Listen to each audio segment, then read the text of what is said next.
nice and slow. Your laughter ripples like sweet warm wine. In this jazzy sultry space you're mine. The saxophone croons a velvet tune, while melodies dance beneath the moon. We'll toast to moments both grand and small, in this hazy, lazy, jazz-touched hall. But let's sit together in the mellow night. We'll drink to love till the morning light. Every glass we raise a promise true. Here's to the magic in a drink with you.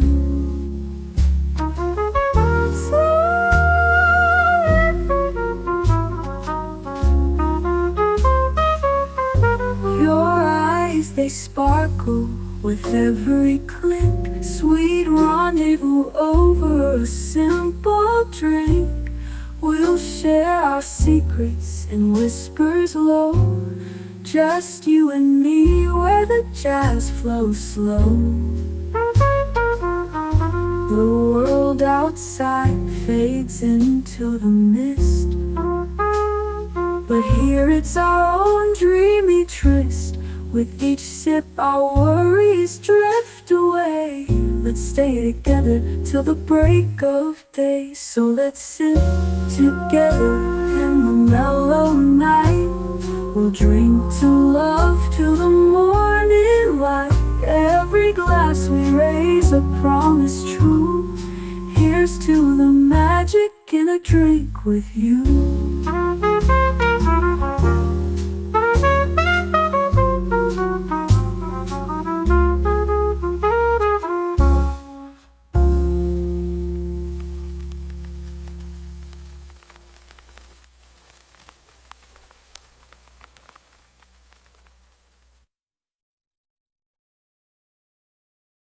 The following live stream has been approved for appropriate audiences.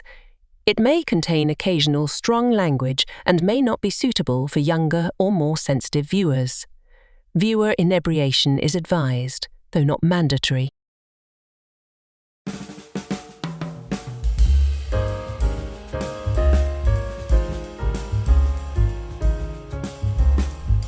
Good evening, happy Friday, happy Independence Day for those of you here in the States and, well, any allied-minded people too.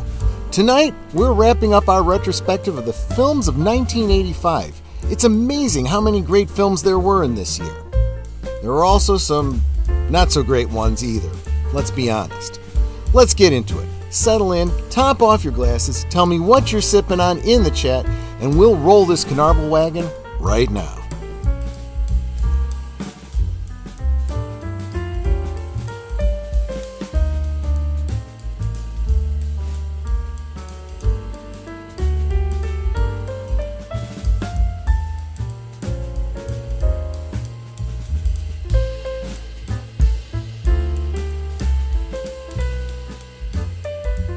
Last Call is streamed before a live audience. La salute and welcome. Happy Friday, happy Independence Day. What am I sipping on? Well, I'm sipping on the same thing that I was sipping on this afternoon for liquid lunch. It is the drink that our country was founded on. What is that, you might ask? Release the Kraken. Release the Kraken! The Kraken!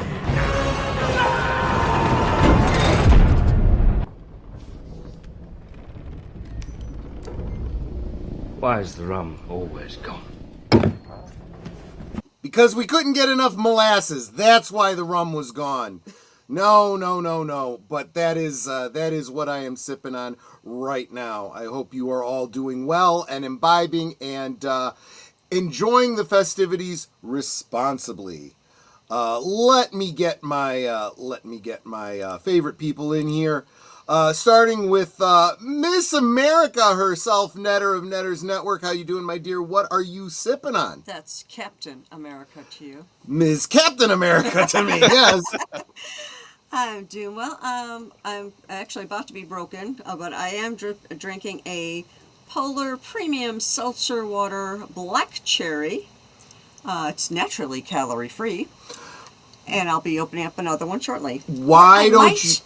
I might be a rebel and go with an A&W root beer. There you go. Before you do that, why don't you give my Kraken rum a try? Tell me what you think.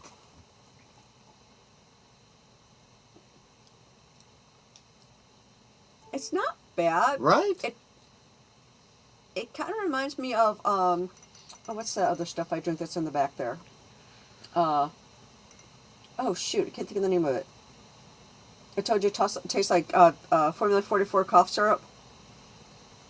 Don't know, but it sounds good to me. I can't think of what's called. Now I gotta go look. Okay, go see what you're talking about. But yeah, it gives it. Jägermeister. It tastes like. Oh, Jägermeister. Oh, yeah. Because there's a little bit of that. I don't know, that sharp anisette type of flavor to it. Jägermeister tastes a little like root beer. There you go. And Agent Boomer, who we're going to need to be our designated driver tonight because I intend to really lay it on thick with the Kraken tonight. How are you doing and what are you sipping on? I have a Coca-Cola Classic. Let me tell you something. Well, Coca-Cola Classic, you kind of can't go wrong. You have had me thinking about. I was this close to having a Bloody Mary tonight because you mentioned that earlier in the week. Maybe next week. I think probably almost certainly next week I'll be having a Bloody Mary. Oh, we bought celery. Yeah, well, hopefully the celery will keep. Otherwise, we'll have to make a salad and buy some more. Did you have a Bloody Mary on our Urban Legend stream? We could talk about the Urban Legend Bloody Mary. If I didn't, I should have. That was a missed opportunity. That's an excellent point. Anyway, but no, I was watching a little bit of a documentary earlier about Whitley Strieber and his encounter with alien abductions. Wow, there you go. You have to wonder, how much he had to drink. Okay, Absolutely. Anyway. Welcome to the chat. JPRPH1. He's over on Netter's channel because he is a member there, dropping Netter's Smolder, the Netter's Network symbol, the smile, and the retro cinema symbol. Ruby Hoove came to say happy 4th of July. Happy Independence Day to you as well, Ruby. I hope you and all of yours there are doing very well. As well as Connie Cleary, the bird woman of YouTube. Hail to you as well. I hope all of yours are doing as well also. Oh, and Ruby has dropped a $5 super chat to say happy 4th of July. Also, your 40th anniversary. Happy birthday. Happy anniversary to you and Mr. Hoove. So Yay. So glad for you both. 40 years. That's what Netter and I are getting there. We're going to be 34 next month. Yeah. Next month. Almost exactly 1 month. I better order those flowers. Films with Friends rates. Thank you so much, Big L. Yeah, I preceded you because I had to get over here and get the presentation set up because I was tardy in that. Netter, who is sitting across from me and said hi already, is saying hello to the love of my life, and she did it twice because she did it on multiple I did it on mine and on yours because I do that. Oh, and by the way, I want to thank, although I don't see him in the chat yet, I want to thank Nate for my avatar. Absolutely. I was going to mention that. Absolutely. Mark Daly says, greetings from Lima, Ohio, and happy 4th. Making the long drive on I-75 from Tally, Florida to mid-Michigan. That's a bit of a drive. That is a bit of a drive. I've done that myself. I have done that myself very recently, in fact. There's that Boomer guy. Welcome. Jedi Master 2022's Lost in Space and Classic Sci-Fi. That sounds like a really great channel, right? You guys should definitely check that out. I like that show. Yep, there you go. Deleted Scenes comes over to say salute to all of us. Thank you so much. ussarn G saying hi to everybody in the chat. Films with Friends raid. Yep, absolutely. We just watched 1776 again. Great film. Great film, that full of some really good history. An idea occurred to me somewhere in the backwoods of Tennessee. Electric cars need their own race league. Cinema, they can't compete in NASCAR. Okay, that's fair. That is fair. I know very little about these electric cars. Disney should buy out NASCAR. I think Disney should buy NASCAR. Disney doesn't have the money to buy just mess it buy up a like Clue. they do everything else. Okay, I'm sorry. Go ahead. We can call it the National Association of Tree Huggers Car Racing. That would be NASCAR. I like that. Maybe it's because I'm well into my Kraken here, but that one. Oh, that's right. Big Al sees that we're going to be talking about Legend tonight because he loves it. I don't know. Did I skip that one? We'll see. No. It's in there. I know because I looked at it before I put the thumbnail together. And Coach Lope, July 4th, Tak Nan Pu. Greetings from the depths of Urapente. Have a glorious stream. Don't forget to hit the like button and subscribe. Yeah, that's a Klingon for you. In fact, those of you that follow me on my various MeWe platforms, I have a MeWe group dedicated specifically to Kartan, the Klingon cleric, and I posted there an AI-generated piece of art from the Klingons in Israel that created a Klingon version of Uncle Sam. It's really cool. It's really cool. Check that out if you get a chance. Good evening, Sir Torrin Clegane. It was great hanging out. I'm sorry I couldn't stick around and say proper goodbyes, but thank you so much for hanging out with us on 1776 over there on Big Al's channel. That was indeed a lot of fun. Andrea Black, welcome. Am I just too drunk to remember the name? I don't remember that one, but that doesn't matter. I am very encouraged to see you here, Andrea. I hope you enjoy what we have to talk about tonight. Yeah, I think she's been on my channel before, popped into the chat, so welcome again. Appreciate you being here. I'm glad you're here, Andrea. I really, really am. My contribution to the beer, burgers, and fireworks for America's birthday party. Thank you, Mark Daly. It's a $5 super chat from Mark Daly. Let's see. Darth Plato. Netter's pick is American Dream. Yes, absolutely. Okay, she's my American Dream, let me tell you. Sorry I missed Liquid Lunch. Would have been more fun to say greetings from Kentucky, the home of the fast horses and beautiful women. Or is it the other way around? Fast women and beautiful horses. Maybe both.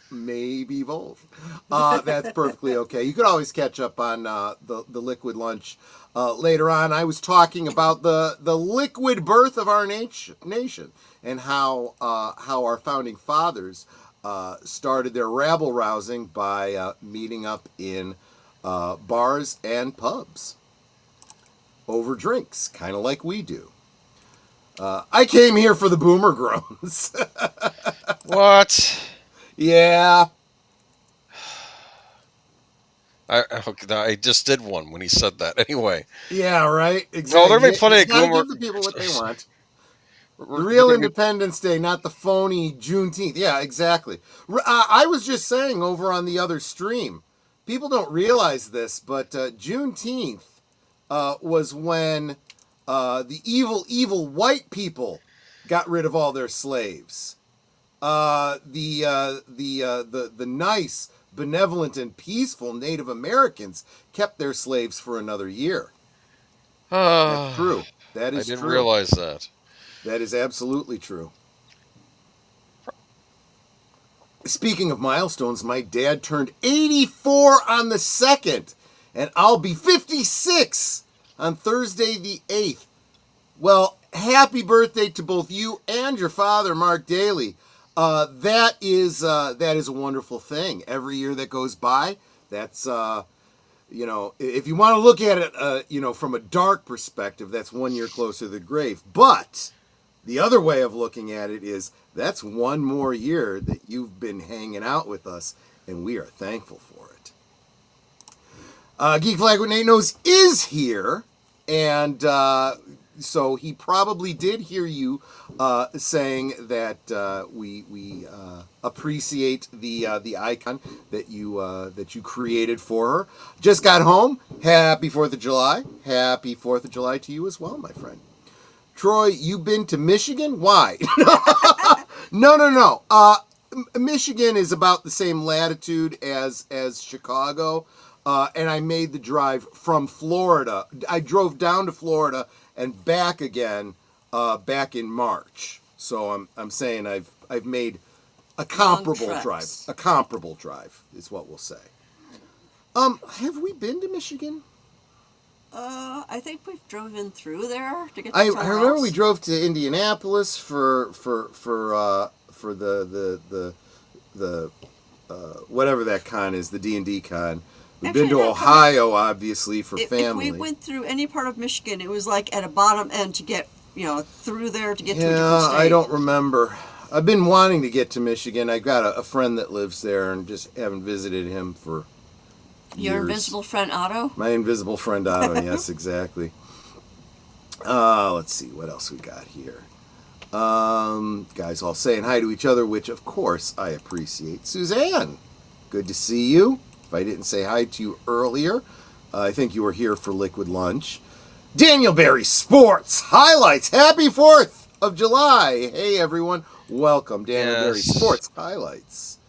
Tim Hayes, haven't seen you in a while. I was just thinking about you. Well, I pretty much think about you every day because you are the last name on my list of patrons. And so every time I update my list, which is literally every day, I see your name. So I was thinking about you today. Let's see here.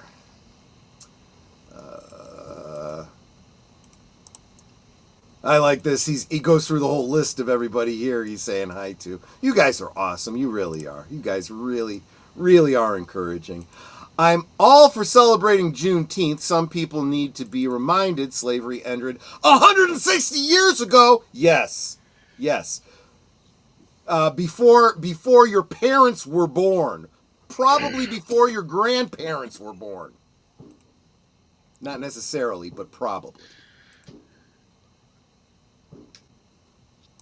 I've mentioned that for 20 years. A separate treaty had to wrought to the end slavery in the unincorporated regions of Indian territories. Oh, yeah. See, yeah, I forgot. You're a history teacher, right? Darth Plato or something like that. Something like that. Let's see here. That makes sense. Yep, there's that. Or I didn't have family in Michigan. I'd never go back. Fair enough. Yeah, I've got a buddy who is originally from Michigan. I think he was from Flint, Michigan, in fact. And he's got family there, and he's like, God, it's a hellhole. It's a real hellhole.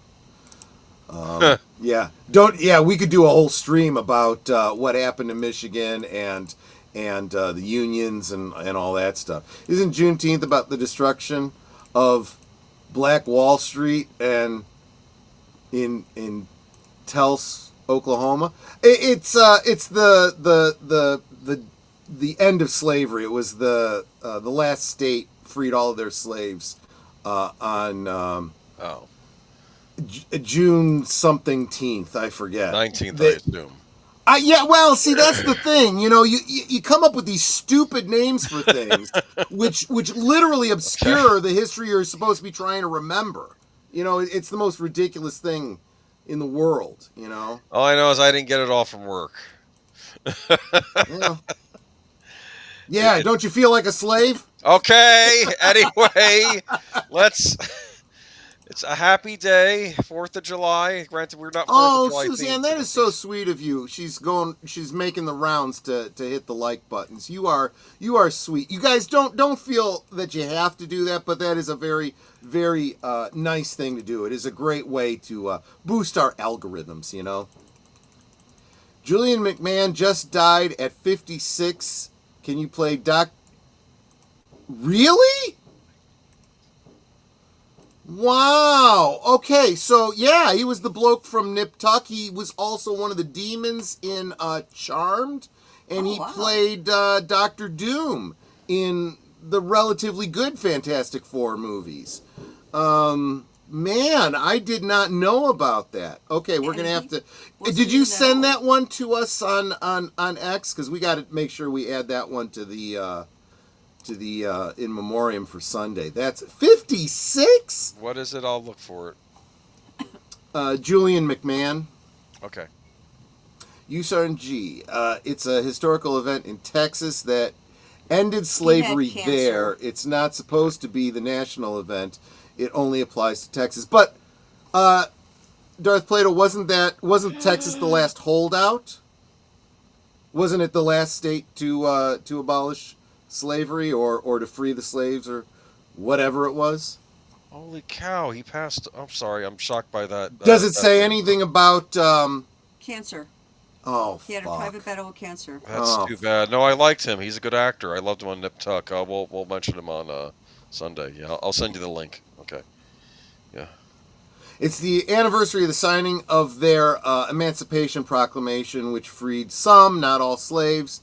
My 160-year figure is counting from Appomattox. Gotcha. Julian McMahon, Michael Madsen, the guy that played Admiral Piet, I believe it was, and a couple names. We've got them. They've been sending them to us, and we've been. Well, I got to double check and make sure I've gotten them all to you, but I got to get the notes together tomorrow for you. Yeah, that's a shame. It really is. I sent you and Boomer a link. Okay. I've been kind of busy today, so that's fine. That's fine. We'll get to them. Thank you, though. Yeah, thank you. Texas was the last state in rebellion. Gotcha. Yeah. So that sounds about right. Anyway, Piet. Yeah, autocorrect. I knew what you meant. So yeah, let's get into this now. I know it's been 3 freaking weeks on 1985, but this kind of tells you there was a time when there was a whole lot more movies coming out each year than there are now. Well, to be fair, though, I sometimes wonder if more movies come out than we're actually aware of. Because keep in mind, not everything comes to your local multiplex, right? Though I'll admit, probably in the 80s it did. Yeah, so maybe that's different. Yeah. And yeah, it has to do with distribution and whatnot. But now we have a lot more things that hell never even make it to the cinema. They're going straight to streaming for whatever reason. Can you imagine that? I actually it was this guy here, but we'll all take any blessings you are offering. But, so this is really part two of part 2, really part 3. But anyway, let's move on. 1985 in movies. And I'm going to actually start with something that should have been on part 2 last week, which was Gotcha. Yeah. I've not seen this movie. Linda Florentino is in it. Is that correct? Dude, Linda Florentino. That's probably the original reason I saw it. Is Anthony Edwards in this? No, you're thinking of you're thinking of what was it? We just watched this movie and we talked about it last week. It was Vision Quest. Vision Quest is the one you're thinking of. Okay. But it was the same year. So why is this movie so cool? Is this young American goes to Europe and gets seduced by a woman? Is she like a Russian spy or something? What's going on here? Okay. You know what? What I want to see is give me a second because I can't remember who the I remember Linda Fiorentino. I don't remember the actor who played John. Oh, you know who it was? It was Anthony Edwards. Oh, the guy from ER. Yeah, I think I heard of this. I've heard of this. I've not seen it. Okay, that's right. Right. So the official synopsis is an 18-year-old college student travels to Paris with a friend on vacation. There he meets Sasha, a young Eastern European woman who seduces him into following her to East Germany, where he slowly discovers the truth about her occupation. Yeah, it's one of those movies that in a way, I could almost draw a comparison to The Freshman, which we just recently watched on Netter's channel. This idea of a young man, young adult man, who gets drawn into things that are way above his head. It's a little bit comical. It's way over the top. There's this great bit where he ends up running around the campus with a dart gun. He's being chased by spies. He shoots a girl in the butt. Man, Is it like Mission Impossible or something? What is this? Not quite that serious. It has those kinds of undertones to it in the action element of it, but it's let's just say I don't want to call it a farce, but it is slightly farcical. You're not supposed to take it too seriously, even though it's not a full-on over-the-top comedy. Okay. And let's face it, Linda Fiorentino. We'll just look at that cover. Come on. Big Al says I saw Gotcha in theater when it came out because of Linda Fiorentino. Okay. Who was it who sang the theme song? Gotcha, gotcha where I want you. It's too late to turn back now. Gotcha. And demonetized. And demonetized, yeah. Well, no, I doubt it. Well, yeah, they could get me for the melody. That's true. Now they're hitting us for melodies. Literally, did I mention that to you guys? When I had Stark of Iron on, he did some of his parody songs, completely changing the words. He is playing the music himself. Boom. I got hit because of the melody. Boo. I'm like, holy crap, YouTube. You are just ridiculous. All right, so worth checking out. Mm-hmm. It's not streaming anywhere for free or with subscription, but you can get the Blu-ray for half off on Amazon apparently at the moment. I'll tell you what, it's one that if I were you, I would consider grabbing the Blu-ray because you just might love it. I do want to say real quick, oh yeah, Tim is comparing it to Tag, the assassination game. Yes, you're absolutely right.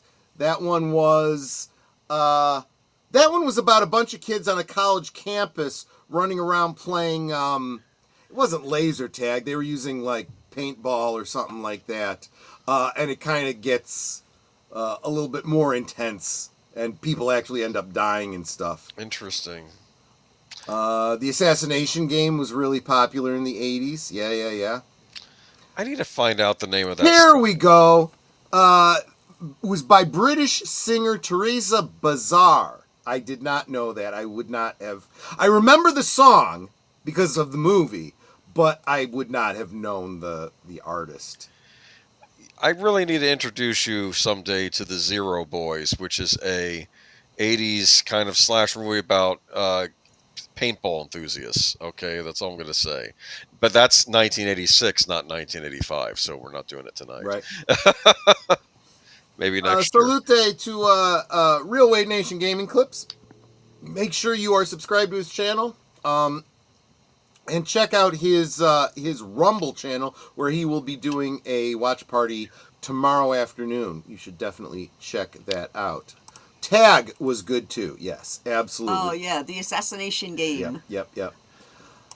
Robert's Infinite Realms, who hung out with us at Liquid Lunch today, says, hello, people of the Party Persuasion. Happy birthday, USA. Leave milk out for Kurt Angel. There you go. And Lady Mist, thank you so much for being here. You are wonderful. What's the official 4th of July dessert? Is it cherry pie? I don't know, but it should be. Maybe it's those red, white, and blue popsicles, right? Maybe. I've had those. What do they call those? Oh, I forgot. Never mind. Rocket, something. Rocket or blast off, something like that. Yeah. All right. Rocket Pops. I mean, that's what they're called. That sounds right. Yeah. All right. Moving on to Smooth Talk. Treat Williams, Laura Dern. Okay, first I want to say I love the fact that you pulled a newspaper ad Like Sometimes that's the best poster I can find. Okay. Right, well, and you know what? In this case, I mean, it's because this is how, and people forget this. This is how you would decide. If you were going out with friends, you wanted to go to the movies, what would you do? You'd grab the newspaper, you'd open it up to the movie section, and you see a bunch of ads like this, and you would see where it's playing and what time, right there on a picture just like that. That's how you did it. This was before the internet, where instead of looking, you would look at what movie theaters you wanted to go to, and then you'd see what was playing there. That's what you would do. Whereas nowadays, you go, okay, I want to see this movie. Where is it playing? You know? This is on my to-watch list. I've still not seen it. I even got my sister the Blu-ray because Criterion put out a Blu-ray of this. I probably should have just picked it up for myself also, but it's based on a short story by Joyce Carol Oates, or at least I think part of the movie is, and I'm very curious because I think it goes beyond the short story because it's actually a rather terrifying short story. The short story was called "Where Are You Going? Where Have You Been?" If you're in like creative writing classes or whatnot, you may end up seeing this, reading that story. But I've always been curious about the movie adaptation. Which No, it's not Holdo. It's Diane. But yes, you're right. Laura Dern, I feel bad for Laura Dern now gets tagged with Holdo all the time now. Laura Dern was in many movies. She chose the role. But a lot of people, so did Oscar Isaac, but we're not attacking him. Okay, I'm just saying. Because he's actually done some other good movies since then. Well, what has she done since she... I'm sure she's done something. Admiral Purple-haired, you know? Since then. Anyway, but this is Smooth Talk. Did you ever see this? I did not. I've never heard of it before I saw this. And I love Treat Williams. I thought I had seen just about every movie he'd been in. There was a time when I really did like Laura Dern too, but... oh, she's fine. Because of Star Wars, I'm not going to hold that against her. A lot of good actors were in those stories. There's also some things she said behind the scenes, but I'm trying so hard not to listen to what celebrities say off screen. It's really, really difficult. Anyway, though, I heard Treat Williams plays a rather terrifying character in this, so I'm very curious about it. So yeah, but that's Smooth Talk, and I guess that's all the time we're going to spend on this. Troy? When I was a kid, 4th of July was barbecue, sliced watermelon, apple pie, and all the fireworks 7-year-old me was allowed to play with. Yeah. Me too. Oh, I had well, I still have an uncle, but he doesn't do this anymore, obviously. He lived in Ohio, so he used to drive through Indiana, pick up all the illegal fireworks, bring them to us, and set them off for the 4th of July. It was a lot of fun. And he would always, and he also was in charge of doing fireworks displays in Mansfield, Ohio, back in the day. So he got all the professional stuff, all that stuff that shot into the air, and starbursts and stuff like that. Now, obviously, he couldn't get away with setting those off in Broadview or Brookfield here in Illinois, but he had some pretty wild ones. He had access to all the good stuff, is what I'm basically saying. Have you ever been to South of the Border, which is a roadside attraction in South Carolina? No, because I've never been to South Carolina. Gene Shepard, the author of A Christmas Story, among other things, he did this one special where he was driving around America. We have to stop at South of the Border. And I saw it on the special, and we also stopped there on a family trip while we were traveling through South Carolina.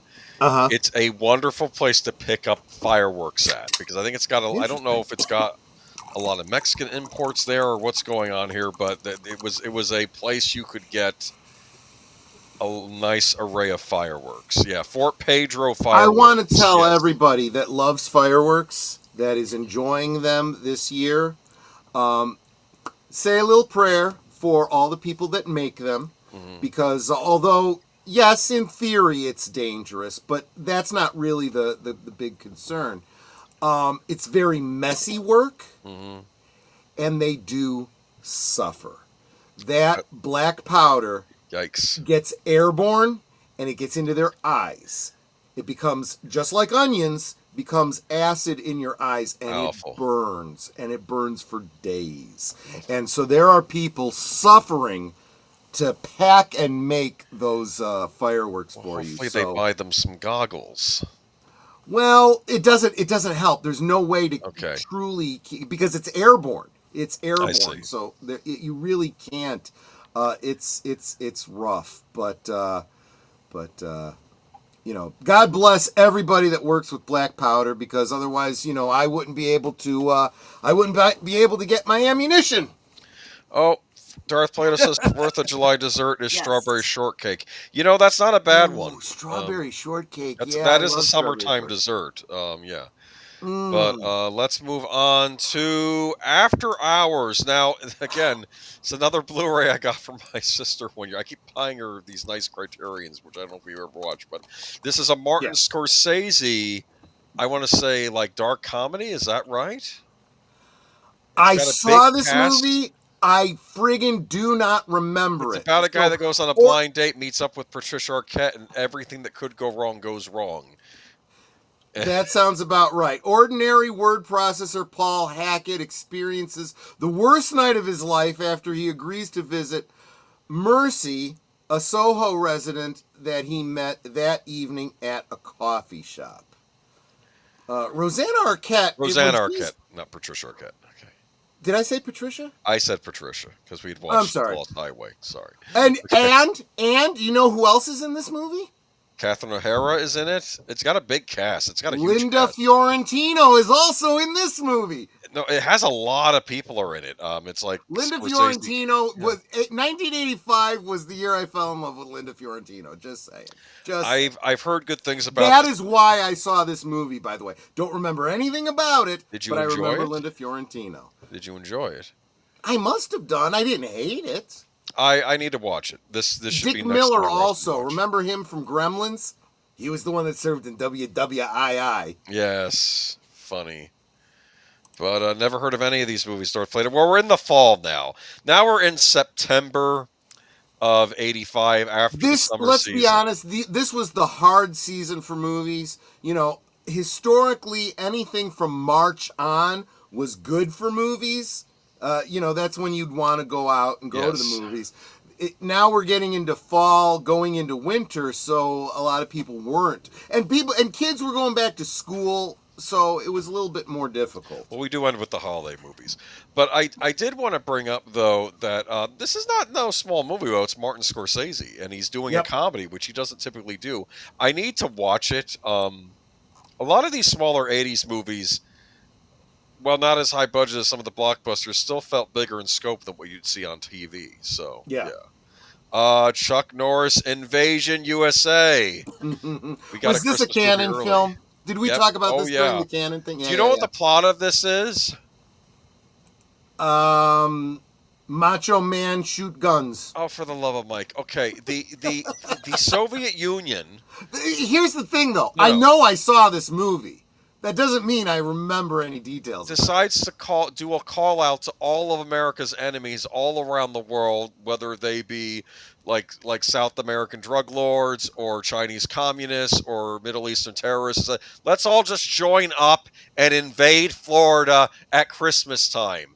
And they even start doing things like they dress up as cops and shoot like local Latinos, so they think the cops are after them, so they try to start a war between them and the cops. They blow up a neighborhood of houses. Like, he literally takes a bazooka out and is blowing up houses on Christmas Eve, okay, in a suburban area. They're just blowing it up. And finally, it has to be Chuck Norris that takes them out. Once Chuck Norris comes in, the bad guys should just give up. They're screwed. Writer Albert Lanier, I hope I pronounced that correctly. Welcome. So good to see you. Says Scorsese After Hours is a terrific movie overlooked amongst his work. I'm not saying it was bad. I'm just saying it's been so long. I saw it once back in '85, and I don't really remember it. It's one I need to watch. Yeah, we'll have to get around to watching that one again. Richard Lynch is the main villain in this movie. One does not simply walk into Mordor. Unless you're Chuck Norris. Then you can go wherever you want to go. No, man, it's like 107 minutes of creamy canon goodness. It's so bad. If Chuck Norris was in 300 movies, it would be named one.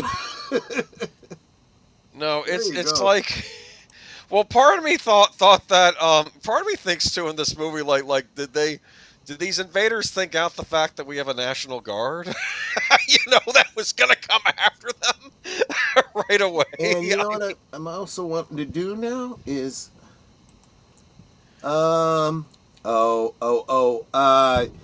writer Albert Lanier is on one of your channels. Boomer, Oh. could you real quick grab his link and drop it into the chat so that we I can do that. all subscribe? Okay. Oh yeah, you can do that over on his channel, can't you? Okay. Duh. And Yeah, so that all we three can tabs open, subscribe so- to his channel, because it sounds Do that. like he might have a good YouTube channel to check out. Yeah, drop the link. Yeah, if you feel like dropping the link there, you may. Unless Yep, not, I'll I can get do it. it. Okay. YouTube All right. channel. Invasion USA is a great bad film. You know what? You It can is. probably say that about most Cannon films. I agree with you. Cannon made a lot of films that I liked, even though they were bad films. I don't, you know. This is one of the better Chuck Norris ones, though, because you just Yeah. get to see him go to town on these, just at Christmas time, no less. We have a National Guard. His name is Chuck Norris. Basically, yes, it's him just lighting up these terrorists invading the United States, but it's really this it's all headlined by the Soviet Union. I often wondered Because 1985, they were the bad guys, right? There we go. I dropped it on all three channels. Thank you so well, much. but it's not just them. It's every potential enemy group that the U.S. faces. Like they're in this group that's invading. Like it's like a joint task force between like South American drug lords. So guys, really make sure you do subscribe to writer Albert Lanier. It looks like he's got some really good stuff here. I'm gonna have to check this out. I'll check out your essay after I watch the movie. I really do want to. I do want to watch After Hours. But moving on to The Journey of Natty Gann, another Disney movie. I remember that this came was out. a big deal. I remember a lot of ads about it. I saw it a few times. It was I on Disney Channel. honestly don't know if I saw it or not. I don't think I did. It's a little. I remember. I have not seen it for years, but I used to watch it a few times, and it was kind of a little bit heartbreaking at times because I think it takes place during the Depression.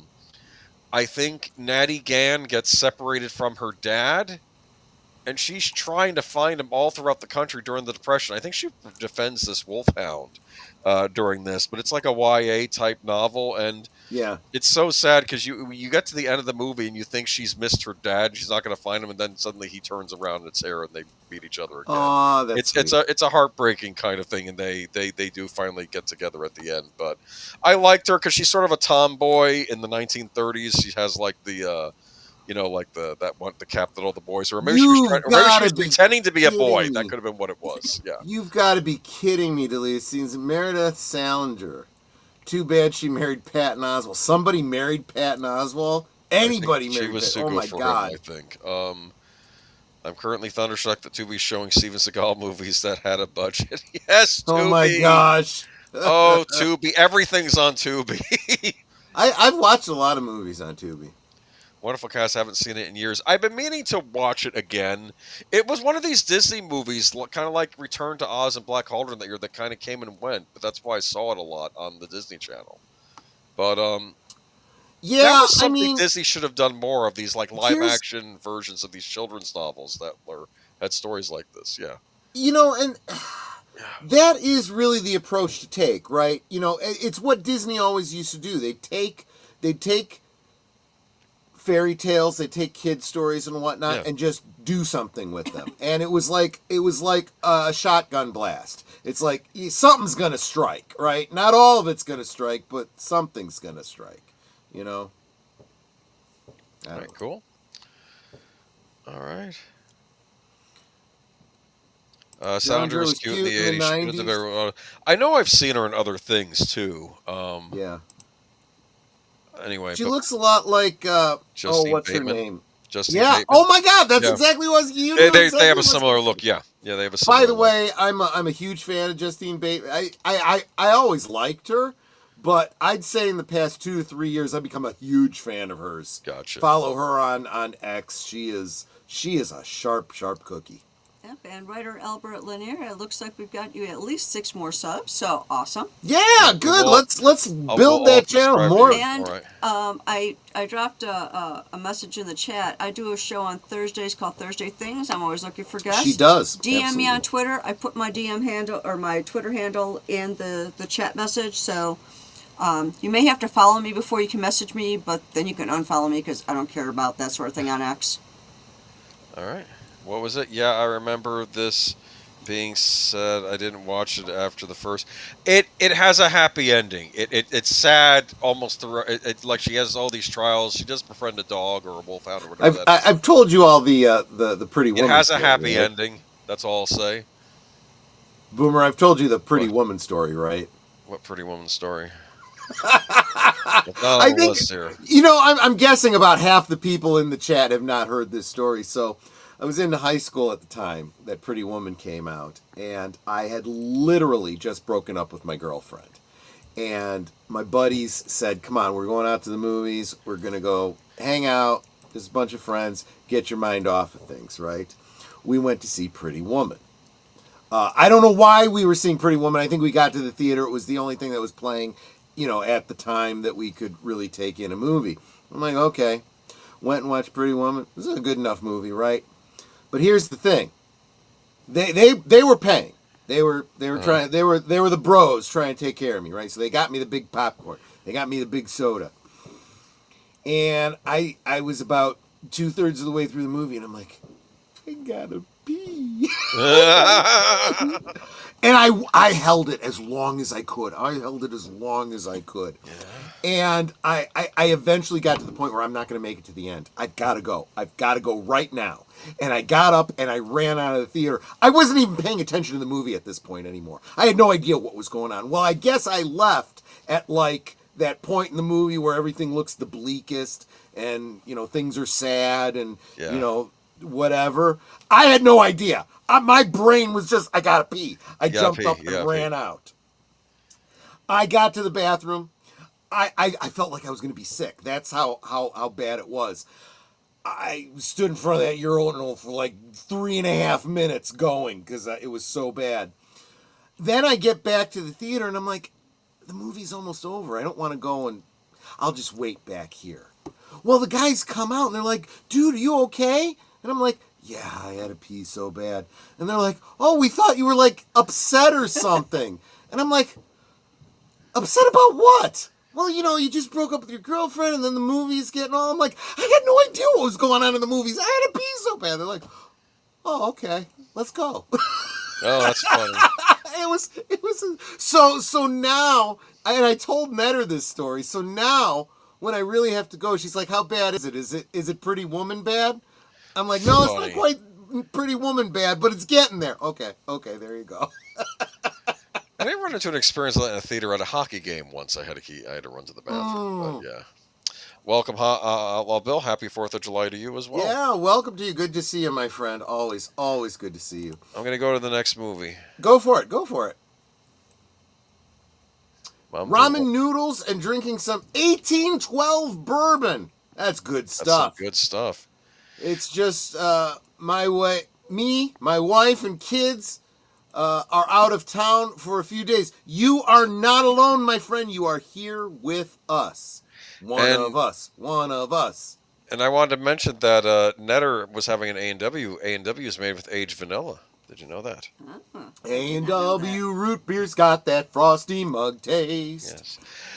Commando! Who says big movies don't come out in the fall? That was a great movie. I remember loving Arnold that movie. Schwartz, Braunschweiger. This was Arnold Schwarzenegger transitioning from the villain of Terminator to the hero character. The action hero. This movie is like there's so many lines in this. I almost feel like the lines now have been overplayed, but I like you, Donnie, I'm gonna kill you last. Remember when you said you'd kill me last? I lied. I lied. He throws him. And that was played by that guy. He was on Twin Peaks, actually. He was the guy, the brother of what's his name? But it was Mr. Horn. Yeah, he always played like the sleazeballs in movies, and Arnold just throws him over. It's so bad. Who else was in this? Ray Dawn Sean was in this as the stewardess, right? And I love her in this when she says, "You kidnapped me. Men are shooting at me. Are you going to tell me what's going on?" And he says, "No, no." And that's how he freaks out because Mark Daly says, "I rented this one time just to count the bodies. 85. Well, now we know. 80. The body count on this one is 85. He massacres what's the plot? The plot is a former South American dictator of some unnamed country.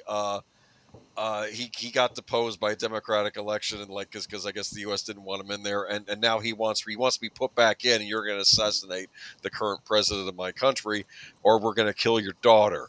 And there's a wonderful scene right now when the guys like invade his mountain house, and hey, we have your daughter. You have to cooperate, right? And then Arnold says, "Wrong!" And then he shoots the guy in the head.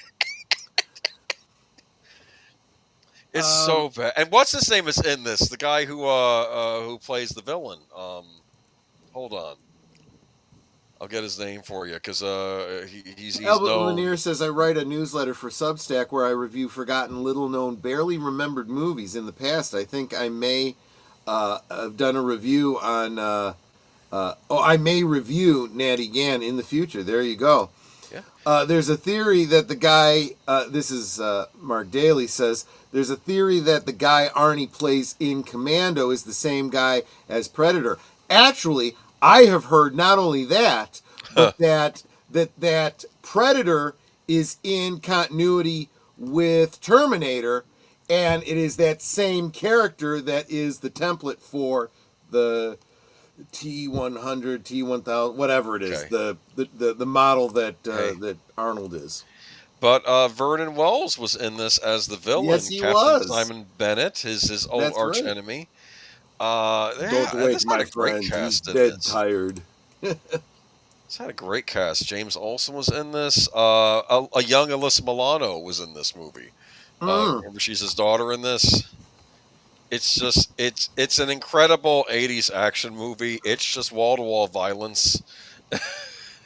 Welcome, E. Clay Thomason. Good to see you. Do you want to see Arnold single-handedly take on a band like 24 mall security guards at once? It's like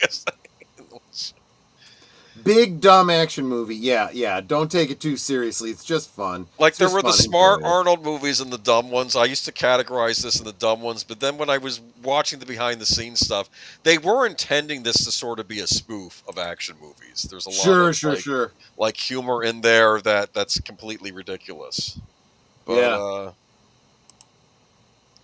no, it's good. I it's just. Bill Paxton has a cameo in this movie. It's ridiculous. An unknown fact about Commando: in the opening, when Schwarzenegger is walking carrying the tree that is a real tree, they had to find one that he could carry. The director didn't want a fake one. There you go. Mark Daly says carrying a tree. Yes. Mark Daly says, yes, Alyssa Milano, before Who's the Boss, let alone Charmed, let alone, what was it, Kiss of the Vampire? Yes, I'm aware of that movie. That's the only movie of Alyssa Milano's worth watching. Just saying. What about Poison Ivy? No, that one's creepy. That one's creepy. Any carry-on luggage? Just him. That was funny. He says, and then he breaks the guy's neck, and he says, "Don't disturb my friend. He's dead tired." He's dead tired. He's sleeping. And then, of course, he cuts open the back of the plane and jumps out of it as in flight and falls into a swamp. Yeah, it's completely implausible. It's one of the great 80s action movies. I recommend it. It's a lot of fun, and you get to see Arnold hang out in a woodshed and hack up a bunch of people. It's almost like it's funny. Some director made a point that, you know, people yell at horror movies thinking they're awful, and I say, why? Horror movies, you care about the victims. Action movies, you don't care about the victims. And he's right. This That's is like true. to the bad guys. He's like a Jason Voorhees, basically. Yeah. Exactly right. Embrace of the Vampire. Thank you. Embrace of the Vampire. I'm familiar with it. I'll stop. What the heck is this one? Sweet Dreams. Yes, Jessica Lange. That's the only reason I saw it, because I like Jessica Lange. Yes. Who else was in the Sweet Dreams? Let's see here. 1985 film based on the life of Patsy Cline. That's why I put it in here. Ed Harris is in it. Yeah, I especially like Jessica Lange in that King Kong movie from the 70s. Yes. That's when you could have nudity in a PG film. Yeah, TriStar Pictures distributed it. I don't know, but I just thought if you were a Patsy Cline fan, maybe you might have seen it, but I don't know. I've never seen it, but that's all. I do remember that one, yeah. Okay, yeah, so moving on. Pretty good. I don't remember any of the details back then. This was before I was into, like, did the actor do the singing, or was it dubbed, or any of that kind of stuff. Ed Harris with hair still looks weird to me.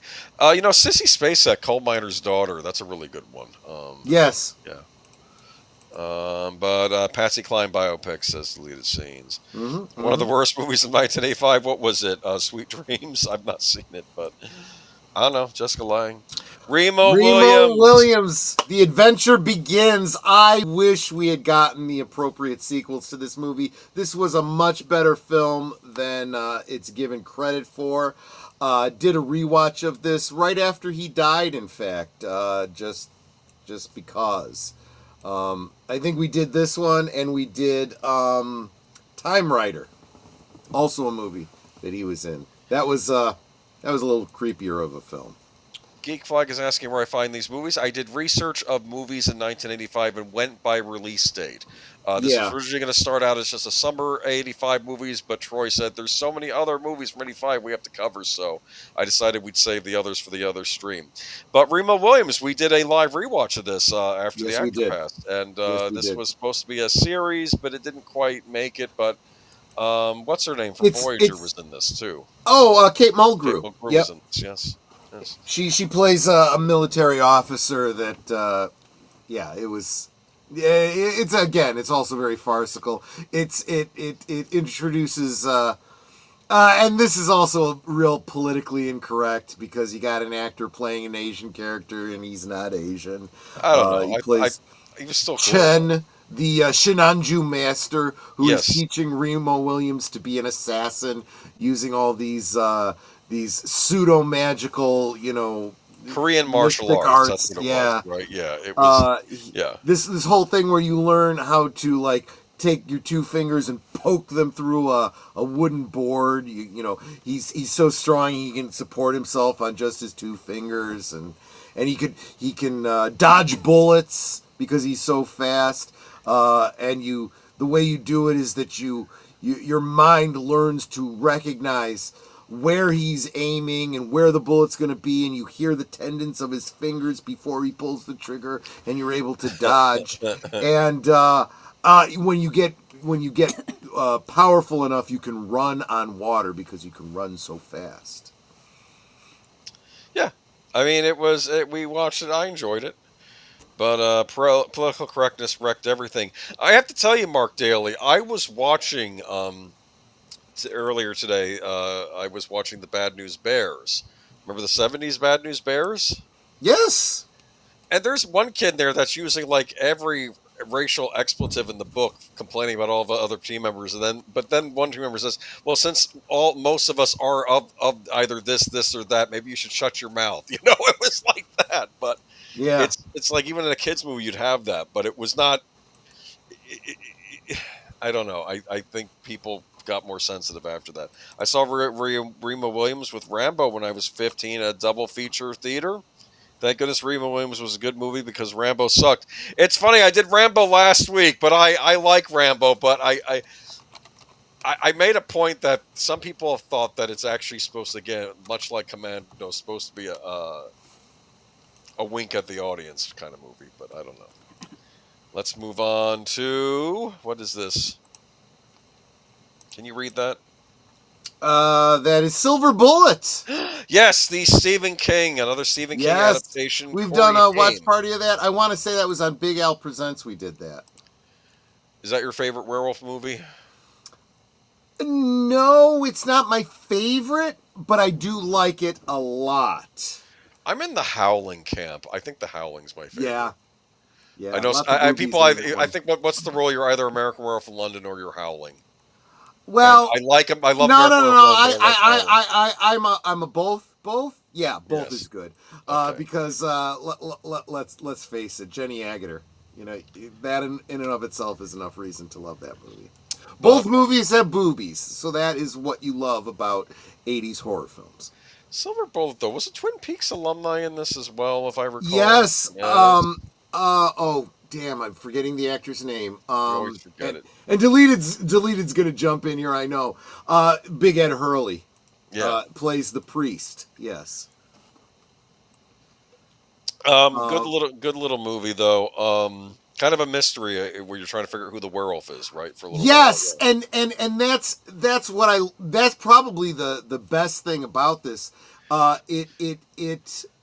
believe that this film, and there may have been others before it, I don't know, but this is the first one I remember where that was the Everett McGill. Thank you, Deleted Scenes. Yes, absolutely. Darth Plato, super chat.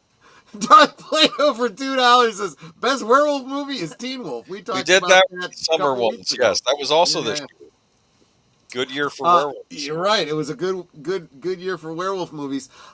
This was the first movie that I remember where the mystery was figuring out who the werewolf was, which has led to the now famous party game, Secret Werewolf, where somebody is a werewolf. And you get to ask each other questions. You're trying to figure out who the werewolf, and people, get killed every round until you figure out who the werewolf is. Yeah. Geek Flag. They both were talking about a British film called Dog Soldiers, which is a werewolf movie. I'll have to look for it. I have those on DVD. Yeah.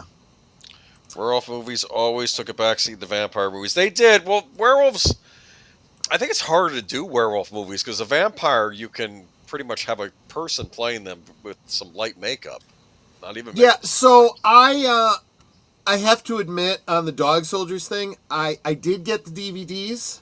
I have not yet watched them, and the way I became aware of them was and I haven't done a video about this yet, I will eventually. I used to collect, you've heard of Hero Clicks, right? Yes.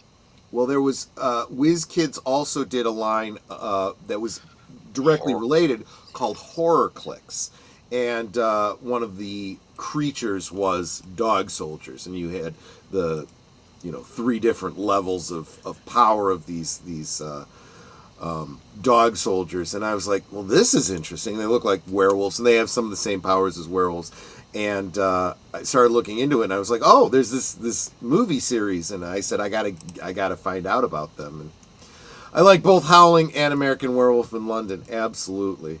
American Werewolf in London is what introduced me to the song Werewolf in London by oh shoot, what's his name? Warren Zevon, right? Warren Zevon, right? I like that music video. I don't care. I love that cheesy music 80s or maybe it's even 70s. I don't know. Which of course was also featured in the Tom Cruise film A Color of Money with Paul Newman, which was filmed at the pool hall just down the road from my university, DePaul.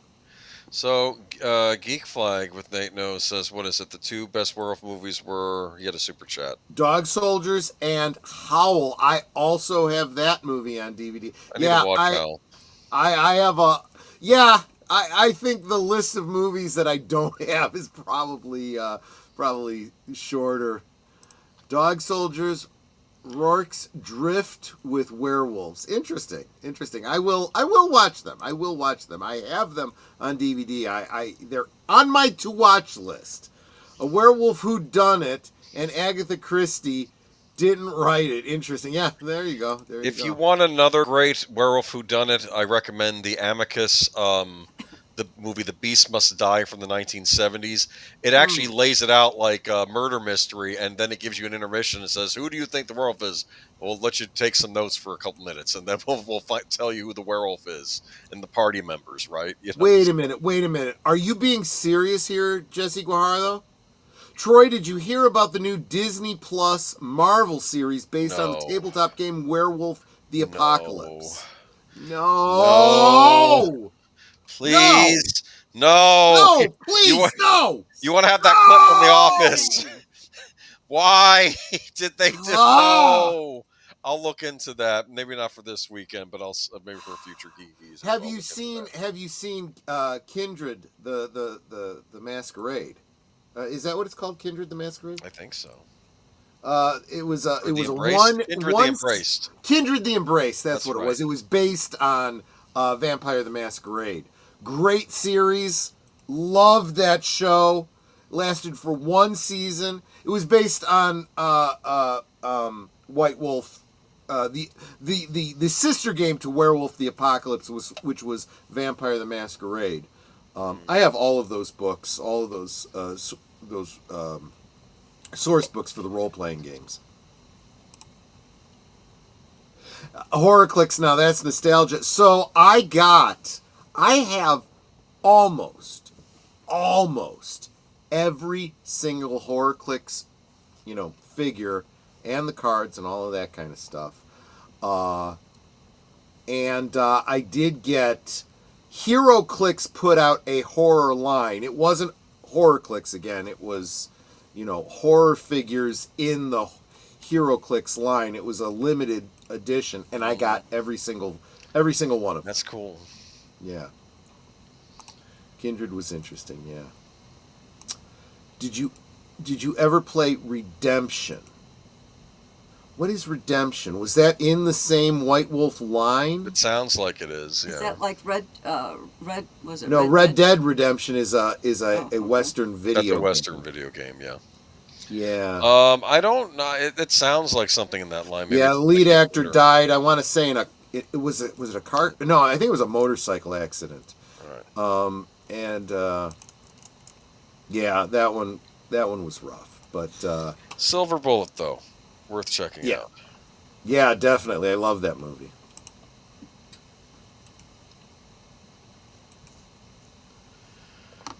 Werewolf, I recommend The Hunter's Guide to Parenting. Oh, that's weird. That sounds interesting. I'll have to check it out. Okay, so here we get to the first one that I have absolutely no idea about. The only reason I bring up the Holocroft Covenant, I keep thinking I saw it. Michael Caine?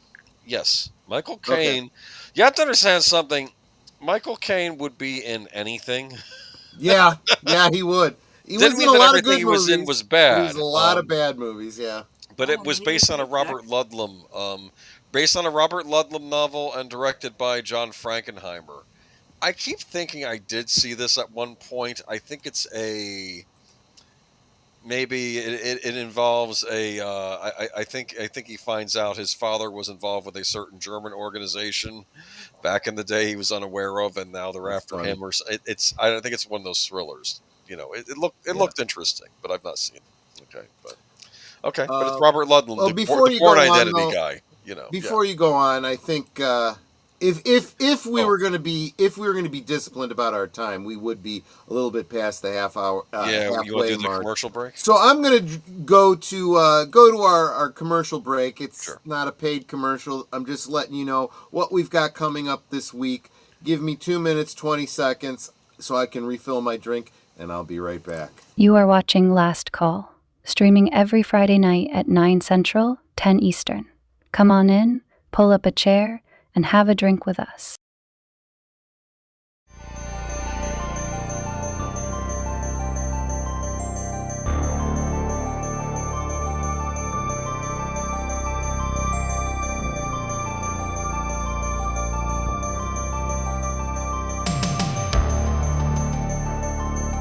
This week on Saturday Night at the Movies, Dan Aykroyd is making the world safe for insanity. It's Dr. Detroit on Netters Network, Saturday at 9 Central, 10 Eastern. Every Sunday evening, Aged Boomer and Papa Pacelli bring you the rundown of the week's geek news, or at least what they think is interesting. You may have heard about it somewhere else, but Boomer and Pacelli put a spin on it you likely won't hear anywhere else. It's Geeky Geezers, every Sunday evening at 8 Central, 9 Eastern.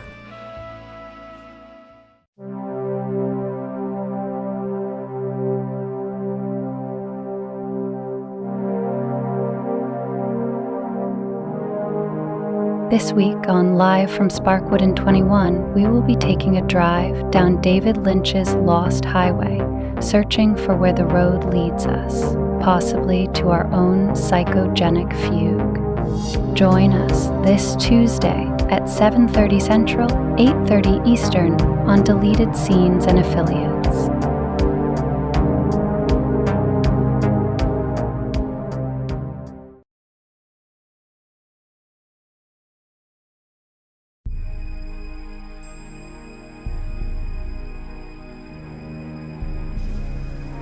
The Ultra spend their lives on Ultra World collecting information, and Callie and Avon's brain patterns are next on their list. Now the race is on. Tarrant and Dana must reach them before they are absorbed into the core. It's Ultra World, this Tuesday on Last Call Presents Blake 7 at 10 p.m. Central, 11 Eastern. It's Thursday night, and Netters Network talks to the streamers who have everybody talking. It's Thursday Things. Thursdays at 9 Central, 10 Eastern on Netters Network.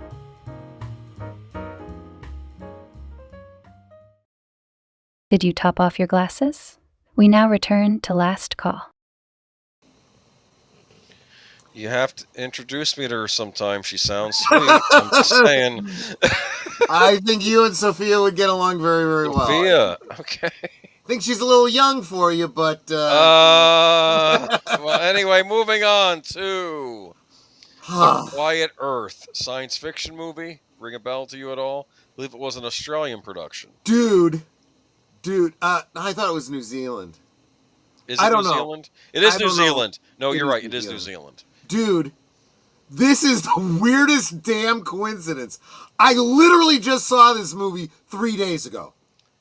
What did you think? So I've not seen it.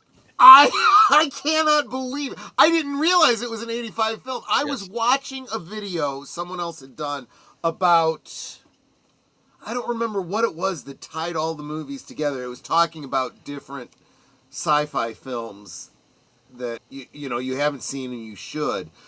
And this one sounded interesting to me, so I checked it out. So here's what I'm going to say about this. If you have ever seen, well, I think at this point everyone knows the big twist ending to Planet of the Apes, right? And it bothers me that on all of the Planet of the Apes DVDs, the collections and whatnot, they always put the whole ending, the Statue of Liberty buried in sand trick ending that you're not supposed to know about until you get to the end of the movie, right? It kind of ruins it for you. Basically, this poster does the exact same thing for Quiet Earth. This is literally the last scene of the movie. And it's like, it's trippy. This is, yes, it's a sci-fi film, but it must have been a very low budget. There is almost no special effects to it. It's one of those Last Man on Earth type movies. Guy wakes up in the morning and there's no one else around. He goes to work. He doesn't see anybody. He gets to work. Nobody's there except in like one room of I mean, important part of the story. He works at some sort of scientific laboratory type thing with a big dish, type of thing. What are you talking about? Huh? I'm kidding. I'm just messing with you. One of the technician type guys, he's dead at his console. So it's kind of weird that this guy, there's a corpse there basically. which starts giving him clues to what might have happened. And he kind of ends up, doing the thing where, okay, everyone's dead, so I can do whatever I want, and I can, take things from people's houses, and I can eat all the food in the grocery store, and blah, blah, blah, blah, blah. At one point, he dresses in a woman's dress just because he can. What? Yeah, it's kind of weird. And then he finds out that he's not really alone. There is somebody else. In fact, there's 2 other somebody else's. They also find a couple other bodies. So in other words, they realize that some people survived whatever the event was, and then died subsequently. And he kind of pieces together what happened, and he's trying to prevent this thing from happening again, which would literally destroy the Earth. Real trippy sci-fi. I don't want to give away the ending because the ending is a big WTF. And it's one of those things where after I got to the ending, I'm like, WTF. Wait, what? And then I looked it up to see if there was any other information I could find out. Find out this was based on a book. And when I read the synopsis of the book, I'm like, okay, this wasn't the best adaptation that they could have done of the story. The book makes more sense. But it's still a very, very good movie. It is good for what it is. If you can forgive the weird ending, everything up to that ending is really good and really worth checking out. And talk about, we've seen this with like 28 Days Later and things like that, where even the Doctor Who Dalek Invasion of Earth, right, where you have like whole cities where there's nothing in it, and you're like, how the hell did they film this, right? That's very much what this movie is. There's a lot of scenes where he's in places where you would expect there to be a bunch of people, and there's nobody. It's really, really well done. I have a suggestion. We do a different year in the 80s every Friday till the end of summer. I can't promise you that. I'm kind of weary after 3 weeks of 1985. But we do these every so often, Nate. In fact, if you go back to some of our past streams, we did 99 one time, and I think we did, was it summer of 83? It was the one where all the big movies came out, like Blade Runner and Conan the Barbarian and E.T. We did that summer. Yeah. So don't worry, we will be doing these in the future. We'll get around to them, sure. But we do have a couple other streams in the back burner, including one that may involve UFOs. Clay, I didn't really ruin anything because that poster doesn't explain the ending. In fact, it makes zero sense. You need to see it. This is probably the biggest effect in the movie, is this I'm image. Curious about this one, though. It looks creepy. It's on Tubi. It's on Tubi. Oh, the Albert has something. Quiet Earth, when being the last man on Earth means never having to say you are sorry. Yeah, you know what? Yeah. You could just flip the bird. What are you going to do about it? Welcome to the Horror King. So good to see you as well. Another channel where I would ask a Blue Wrench to drop the link, because it sounds like the Horror King has a channel I might really like to subscribe to. Cool. And of course, thank you for being here, Booger. I just like saying that. Just got home from work. It was too busy to. No, that's fine. You can always rewind, catch, play it on super high speed, or you can catch the stream later on if you want. It's all good. Yeah, you want to see it now? Yeah, it's worth checking out. It's worth checking out. Again, it's on Tubi. You can see it for free. It costs you nothing, and it won't feel like a waste of your time. It was interesting. Absolutely. I'd say sorry to begin with. I must be missing. Oh, it was a reference to never having to say you're sorry when it's the end of the world. Could I get a birthday shout out because I Thompson? did say hi to E. Clay Thompson. Somebody dropped a link for his channel, I believe. Okay, Geek Like must have been summer of '82. All right. And the horror king says, "Could I get a birthday shout out? Because I turned 40 on Tuesday, July 8th. So happy birthday, the horror king. I am going to sing happy birthday to you, happy birthday to you, happy birthday, the horror king, happy birthday to you. Okay. All right. Their link. Not only does Tubi have some good movies, they're good movies that people like may not have known about. Sleeper hits is what I like to call them, you know? All right. Did everyone have accents in this, by the way? Yeah, they all had. This is in New Zealand. Okay. Yeah. All right, now do it in Latin. Very funny, Darth Plato. Don't give him ideas. I'm too drunk to mentally translate that into Latin, but I probably could. I probably could. Don't. He'll do it anyway. Moving on to Netter dropped the link so that I can subscribe to the horror. I'm already subscribed. Speaking of horror. I am not, but looks like a good channel. Right? I just subscribed to the Horror King. Speaking of horror, do you see what I have? Oh, Reanimator! This is a Stuart Gordon adaptation of Herbert West Reanimator by H.P. Lovecraft. Yes. I believe this is one of the few times where I actually read the short story first, or the novella, before I saw the movie. Jeffrey Combs was in this. Yes, he was. It's interesting. They originally were going to try to make him like he was in the book, which was that very blonde hair, blue-eyed. But then Jeffrey Combs did such a good job in the auditions, they cast him. Interesting. This is a wonderful horror. I want to almost say dark comedy in some areas. It's kind of a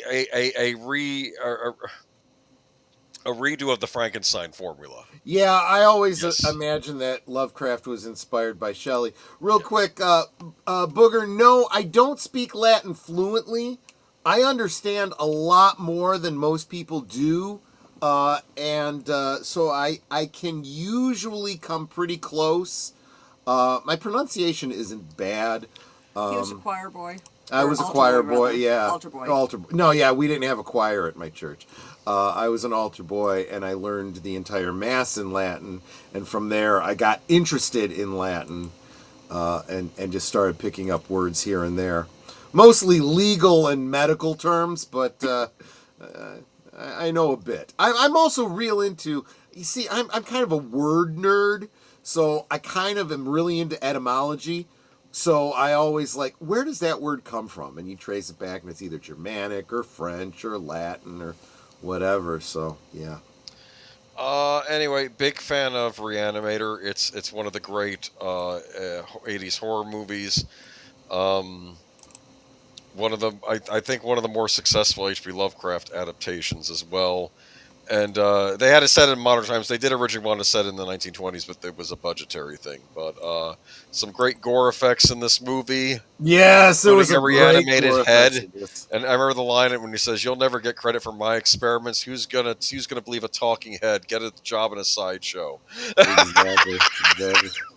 Did they make Reanimator 3? I don't know. I think they made Beyond Reanimator, which may be part 3. You know what they wanted to do, and they couldn't get it off the ground? They wanted to do House of Reanimator, which was going to be about Herbert West is brought in to reanimate the President of the United States because they're in the middle of a Middle East conflict, and you have to bring back the President of the United States, and they're going to have William H. Macy play the reanimated President of the United States, but they didn't get off the ground. Think about that. It might have been it was probably a lampoon of a certain president we had in office a couple decades ago. Anyway. Where does this word come from? Well, when one word really loves another word. Anyway, sometimes that's true. Bruce Abbott also stars, and Barbara Crampton is in this movie. Uh-huh. Barbara Crampton. Yep. Okay, I'm just saying she's easy on the eyes. Anyway, I'm just saying, House of Reanimators sounds like a All great of her is comedy. very easy on the eyes. Don't worry about being late. I'm just glad that you're here, Enigma. Did you know Barbara Crampton was in that Body Double movie? She's the girlfriend of our lead that he finds in the apartment. House of Reanimators sounds like a great comedy. It sounded like a great idea. It's one of these movies we don't get off the ground, like Bubba Nosferatu. It was going to be the sequel to Bubba Hotep. We never got that off the ground either. Oh my gosh. A Horror King says, I have a movie on DVD called Raiders of the Lost Shark. I got it ages ago for €1. It looks terrible, but it also looks like a fun movie to watch. So it's funny you bring that up because there is a movie that we talk about on our channels a lot whenever we talk about bad movies.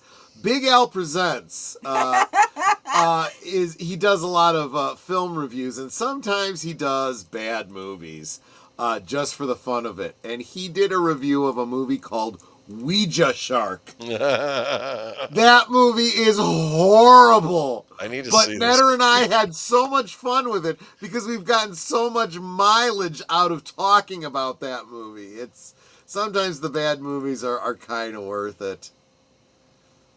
Yeah, Reanimator makes a lot of horror movies look tame by comparison, yeah. There's some good gore in this movie, and it's funny because Roger Ebert, you know what he called Reanimator? He called it good trash.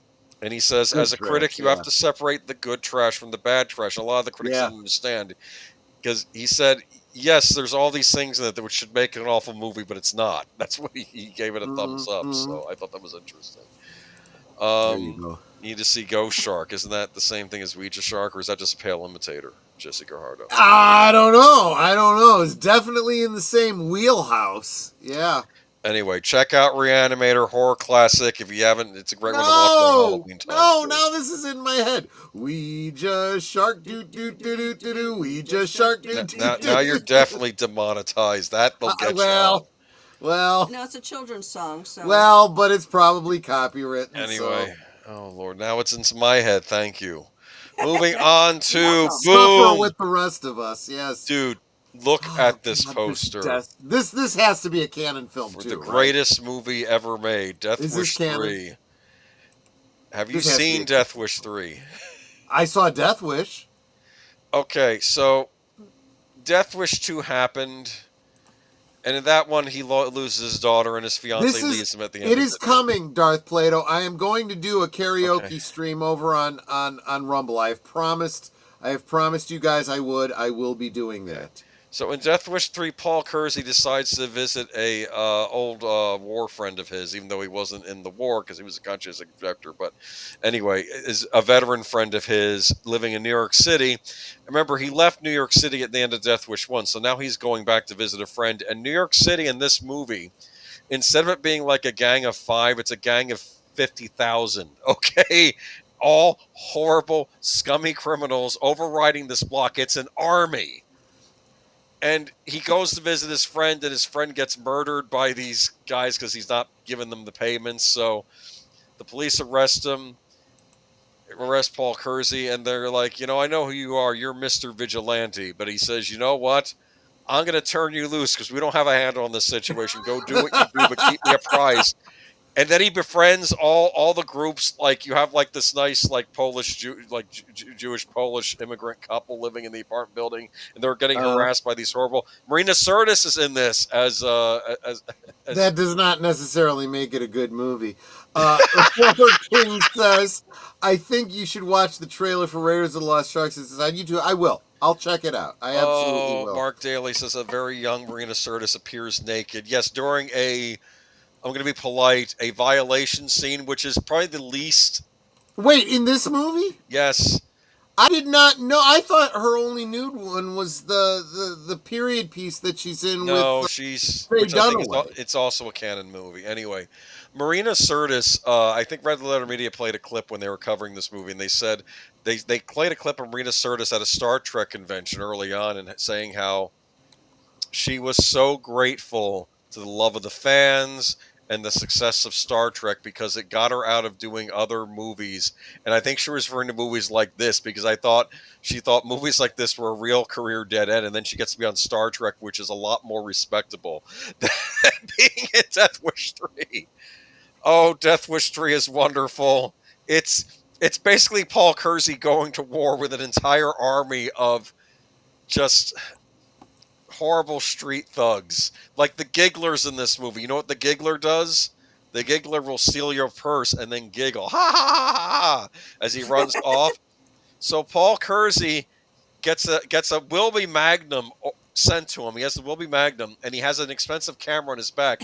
The giggler sees it and goes, ha ha ha, and steals the camera. And then Paul Kersey pulls out the Wilby Magnum and shoots him in the back. And then the giggler dies. And then all the people in the neighborhood look out of the window and says, he's killed the giggler. That's the son of a beat that stole my pocketbook. And they're all cheering on Paul Kersey. Oh, jeez. It's so bad. So apparently watch Shudder one has Death Wish movie. Watch Death Wish 3. Shudder has Puppet Master 1, 2, and 3. I've seen all of those movies. They, you know, dude, Death Wish 3, man. Look at that poster. It's him with the Wilby Magnum. If you look at the background, it's like an army of Mad Max style hooligans. Okay, out there running New York City. Okay, it's just sounds like you'd love this movie. It's a Canon Films movie. I love all the Death Wish movies, but this one's my favorite out of all of them. 4 is good too. That's him taking on all the drug cartels. Oh, it's so bad. Okay, it's just so bad. Okay, but anyway, moving on to yes, thank you, Albert. That is the movie I was thinking of. Yeah. You know what's so funny? By the time you get to Death Wish 3, it has to be someone going after an old friend of his because all of his whole family's gone. He's lost his daughter and his wife and everyone. It's Death Wish 3 and Full Metal Jacket were filmed in London at the same time. A number of actors are in both movies. Interesting. Makes sense. Very interesting. And I'm not going to try to argue which one is better. I've seen the first one, but not the sequels. But I will watch them hopefully within the next few days. Death Wish 2 is somehow, I'm going to warn you up front, it's in a lot of ways sleazier than the first one. Death Wish 3, though, is just pure ridiculousness if you watch it. It's Bronson going to town. You can find clips of it on YouTube. It's wonderful. All right, Lady Miss. Okay, welcome. Thank you for encouraging our guest here. Criminals did rule New York City in the 1980s, pre-Giuliani. That's why Dirty Harry and Death Wish were so popular. That's true. I remember that was when Dinkins was running things. Oh, Mark Daly says criminals did rule New York in the 80s. Ed Koch, I think he was, yeah. Giuliani. That's why Dirty Harry and Death Wish were so popular. Now those criminals have run for office and taken over. And you have the situation you have now, so there you go. Geek Flag. I've actually seen Death Wish 3, but I haven't seen the 1 or 2. They're fine. I think 1 is the one that aspires most to be like a serious movie, and then you get 2, which is just... I don't want to get into 2 right now. There's some scenes in that movie which... a young Lawrence Fishburne is in Death Wish 2, which is interesting. Moving on. All right. Moving on to Nightmare on Elm Street 2. Ooh, yeah. This is considered the black sheep of the series, isn't it? Yeah. Wes Craven wasn't involved. They threw it together to make some money. And it was a little bit it's more or less the forgotten, child of the series. Yeah, there is a wonderful scene in it though where Freddy appears I guess in the real world at this party. Like he jumps, I don't know how he appears physically, and then he looks at all the kids at the party and says, "You're all my children now." Remember when he said that? Yeah. It's okay. This was actually the first Nightmare on Elm Street I saw. A friend had his mom had rented it for us at a Halloween party. But anyway, I remember there's a scene with a tongue, right? Yes. But that was actually a recurring theme throughout the movies. Have you seen the movie The Town That Dreaded Sundown? I think we did a watch party of that on one of our channels here. I don't remember it very well. I've actually never seen any of the Nightmare on Elm Street movies. You've seen the I've only first seen one. I have them all on No, DVD. you did a rewatch of one, I remember. We are gonna watch them this weekend. We're starting tomorrow as soon as we get up. We're gonna watch all the Nightmare on Elm Street movies. Netter, you have seen the first one. I'll be divorced by Sunday afternoon. Yeah, exactly. Anyway, but you know what they should have done? They should have done Kiss versus Freddy Krueger. That would have been interesting. Gene yeah. Simmons with the long tongue. Anyway, I'm just saying. Okay. Moving on. Not much to say about Nightmare on Elm Street 2. You can tell we're at Halloween because I keep running into all these horror movies. Live and Die in L.A. I've not seen it. Have you? I've heard of the title. Have not. I've heard of it. I don't know it. Okay. Yeah, Well, then we're same moving This on. is one that I bet Deleted Scenes knows a thing or two about. People in the chatter probably screaming at us. You haven't seen this? It's a classic. I'm sure it is, but yeah, Jesse Guaro's always. Oh my God! Yes. Okay. I guess. Okay, let me look this up real quick. Oh, for the love of Mike. Let's move on. Oh, you know who's in this? Is Willem Dafoe. He's good. I like him. A fearless Secret Service agent will stop at nothing to bring down the counterfeiter who killed his partner. Well, there you go. We got William Peterson, Willem Dafoe, John Pankow, Deborah Fuhr. There's a lot of people at it. Well, Dean Stockwell. Deleted Scenes loves it. Okay, I'm sure it's one of the great ones. You know who's in this? Is Robert Downey Sr. There's a Robert Downey Sr. that was. Well, if there's a Robert Downey Jr., there's got to be a Robert Downey Sr., What, right? I mean, his dad was an actor? Yeah, apparently. It looks a lot like him, too. You could kind of tell. I had no idea. So there you go. Oh, wait. I got the wrong one because the thing clipped up. Oh, well. Nightmare on Freddy Loves You. Yes. Someone said it was the greatest movie ever made here. Someone said someone famous, but Watch Party for LA, it was okay. I don't know. I've heard it's good. I just haven't seen it. That's all. You know, we're not as we should be. I made a point that I should make a big long list of all the movies I haven't seen and just watch those instead of anything new. Anyway, moving on. Yeah, exactly. William Friedkin, best. Oh, I like William Friedkin. I will look for that. I didn't realize he did that. To Live and Die in LA. Let's see here. Gene Hackman, Matt Dillon, Target. Have you heard of this one? Never heard of it. I like the cast. Gene Yeah. Hackman is good. Yeah. All right. Okay, moving on. Let's see here. We got Transylvania 65000. I've not seen this. I've avoided it. Is it good? It looks stupid. I'll be honest with you. That's why I never watched it. It's stupid funny. It really is. I So, like of Jeff course, Goldblum. I think he's in it, but still. Obviously, the title is a riff on the old song Pennsylvania 5000. Yes. Which of course featured in Twin Peaks. It was one of the songs that Leland sings in his goofy fugue state. It's funny. It's a riff on all the horror movies. I remember watching this. We rented this for a Halloween party that I was at in high school. Booger says it was a great movie. Hey, I agree. How do I in the 6th grade get to watch Nightmare on Elm Street and you in high school are watching Transylvania 5000? That's interesting. We didn't just watch, R-rated movies in high school. I don't know. I thought that was all. We watched funny movies. We watched family movies too. A lot of the comedies were R-rated back then, actually. Maybe this was R-rated. I don't know. As I recall, wasn't Jeff Goldblum like the lead in this movie? Gina Davis was in this too, apparently. Yep. Yeah. They were a thing at the time. Maybe they met on this movie. I don't know. Target was not bad. Good cast. I'll look for Target. Like I said, there's probably some good stuff on here that I'm not. I know Tarantino rags on the 80s, but I think it's a much better decade than he gives it credit for. So 2 tabloid reporters are sent to Transylvania to find the Frankenstein monster or get fired. They are laughed at there, but something suspicious is going on. Yeah, it's funny. It's a lot of fun.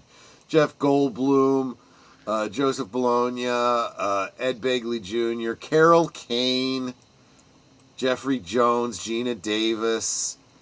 Norman Fell. Oh yeah, that's right. Teresa Gensel. Oh yeah. Yeah. Oh, this is yeah. You should check this out if you haven't seen this. This is a good one to watch.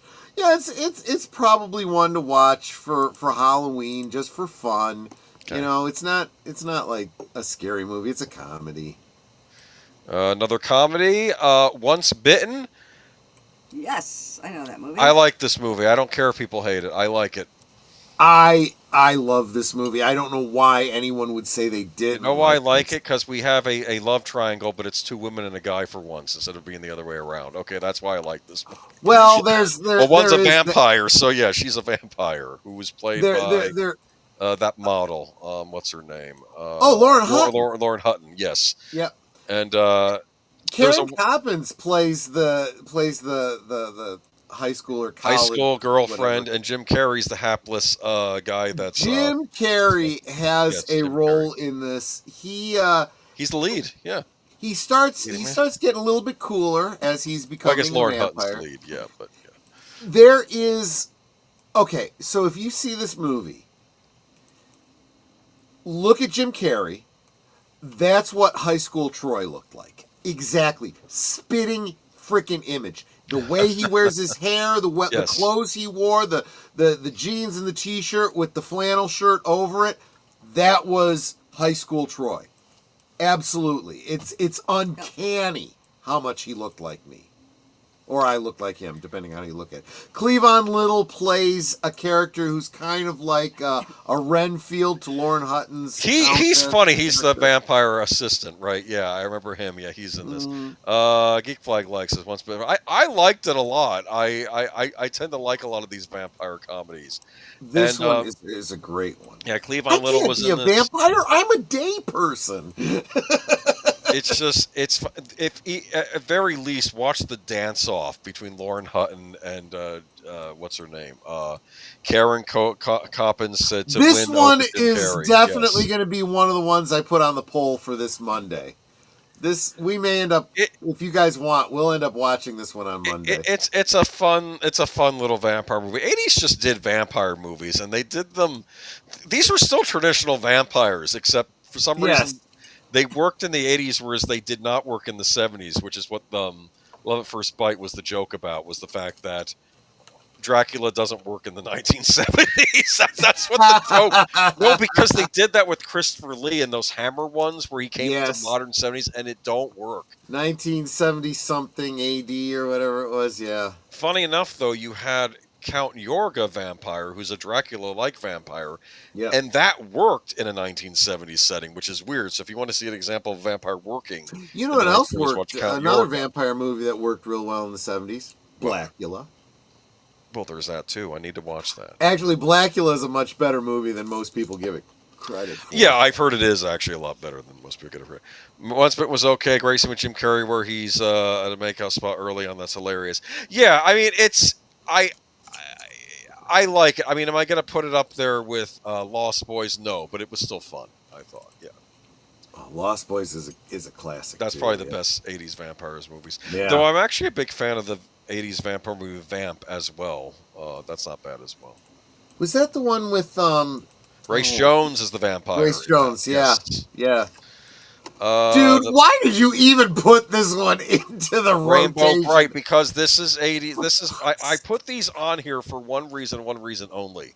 When I was a boy, and let's face facts, 85, I was probably around 8. Okay, 8 or 9. And when you're a child in the 80s, they keep shoving all this horrible saccharine crap in your face that I wanted nothing to do with. Like being a boy in the 80s for me was just weird because I was weird. That's why Michael from Retroblasting always thinks it's weird because he doesn't quite trust me with my interests, and I want to tell him I was kind of weird for an 80s kid. But I remember all this crap. This was Rainbow Bright, and it's like I don't want to use this. I'll say it. I can't think of anything more girly than Rainbow Bright. Yeah, it's just my brother. We used to watch all the Muppets, all the kids' cartoons, all I liked the Muppets. Kind of stuff. But there was no Rainbow Bright. You were lucky because you were a child in the 70s, where I think the kids' entertainment was a bit better. Kids' entertainment King, I did not see your question about Vincent Price. If you wouldn't mind dropping it again, I'll bring it up. Fright Night, Best Vampire Movie. That's a good one too. That is an excellent one. We've done at least one watch party on our channel about it. That was a summer movie in '85. We covered that 2 weeks ago. That's a great. Chris Sarandon as the. Chris Sarandon is perfect. Excellent in that movie. They never should have remade the damn movie. They never should have remade that movie. Well, I might be able to reassess the remake if they could give us the original effects, which were prosthetic, before they overdid them with CGI, because Universal. Haven't seen Rainbow Bright and the Star Stealer in years. Yes, I have seen the movie more times than I care to admit. Who's saying this? Oh, the Horror King. That's a horror show. There was an episode. Do you remember the British cartoon Count Duckula? Yes. It was like was that British? I didn't know it was. It's a British cartoon. It was a spinoff from Danger Mouse, and oh god, I love Danger Mouse. Yeah, and I think Count Duckula took place in the same universe as Danger Mouse. There's an episode of Count Duckula where he ends up on this planet where everything is super sweet and saccharine, and it was the closest to a horror episode of Count Duckula, because you realize having everything nice and pretty all the time actually is quite horrible, especially from a vampire's perspective. It's just.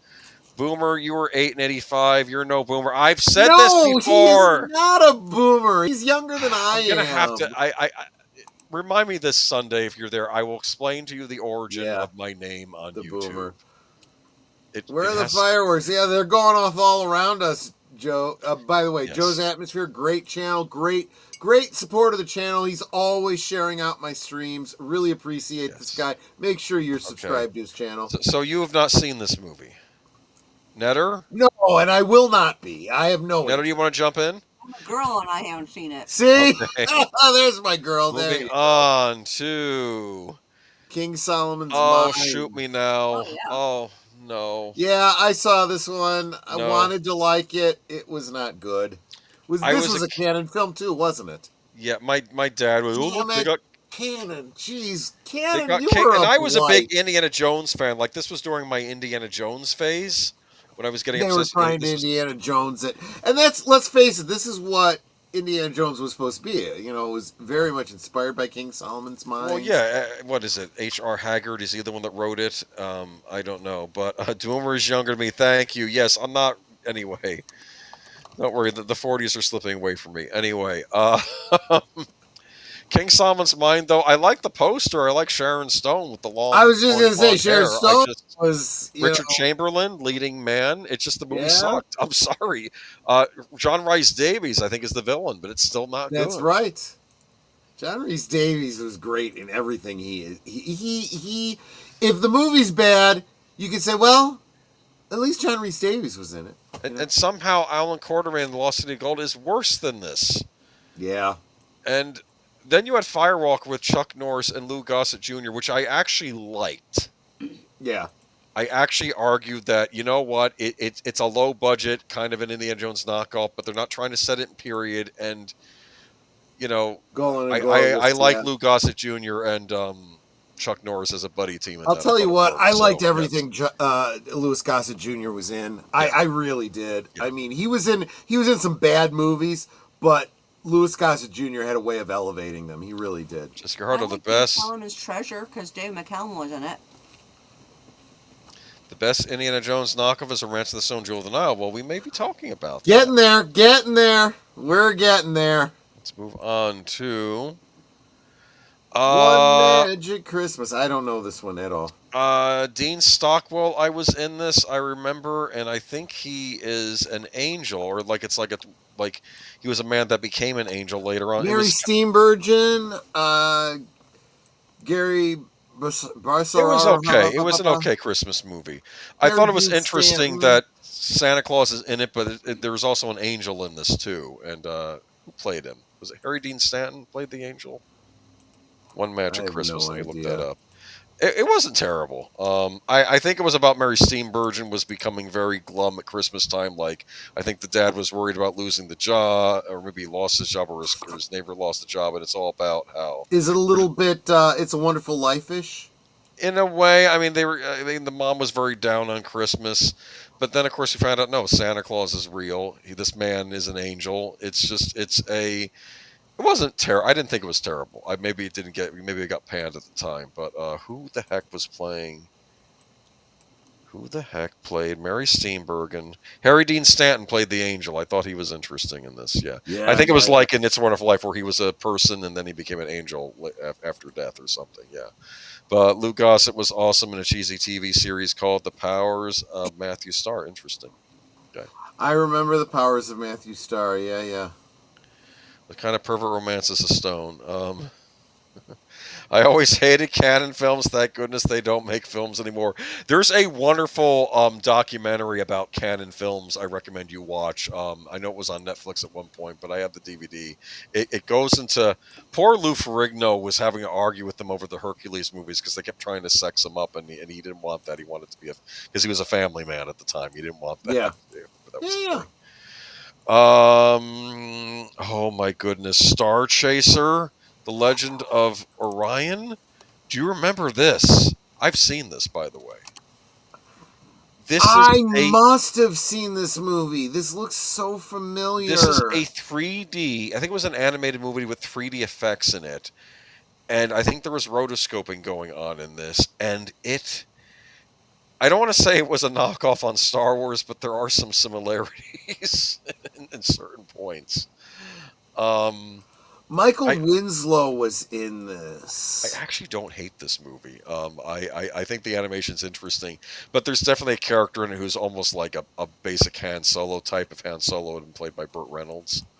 Set on the subterranean mine world, a band of human workers are treated like slaves under the power of the evil overlord Zygon until one, Orin, unearths the hilt of a mythical sword that only he can master.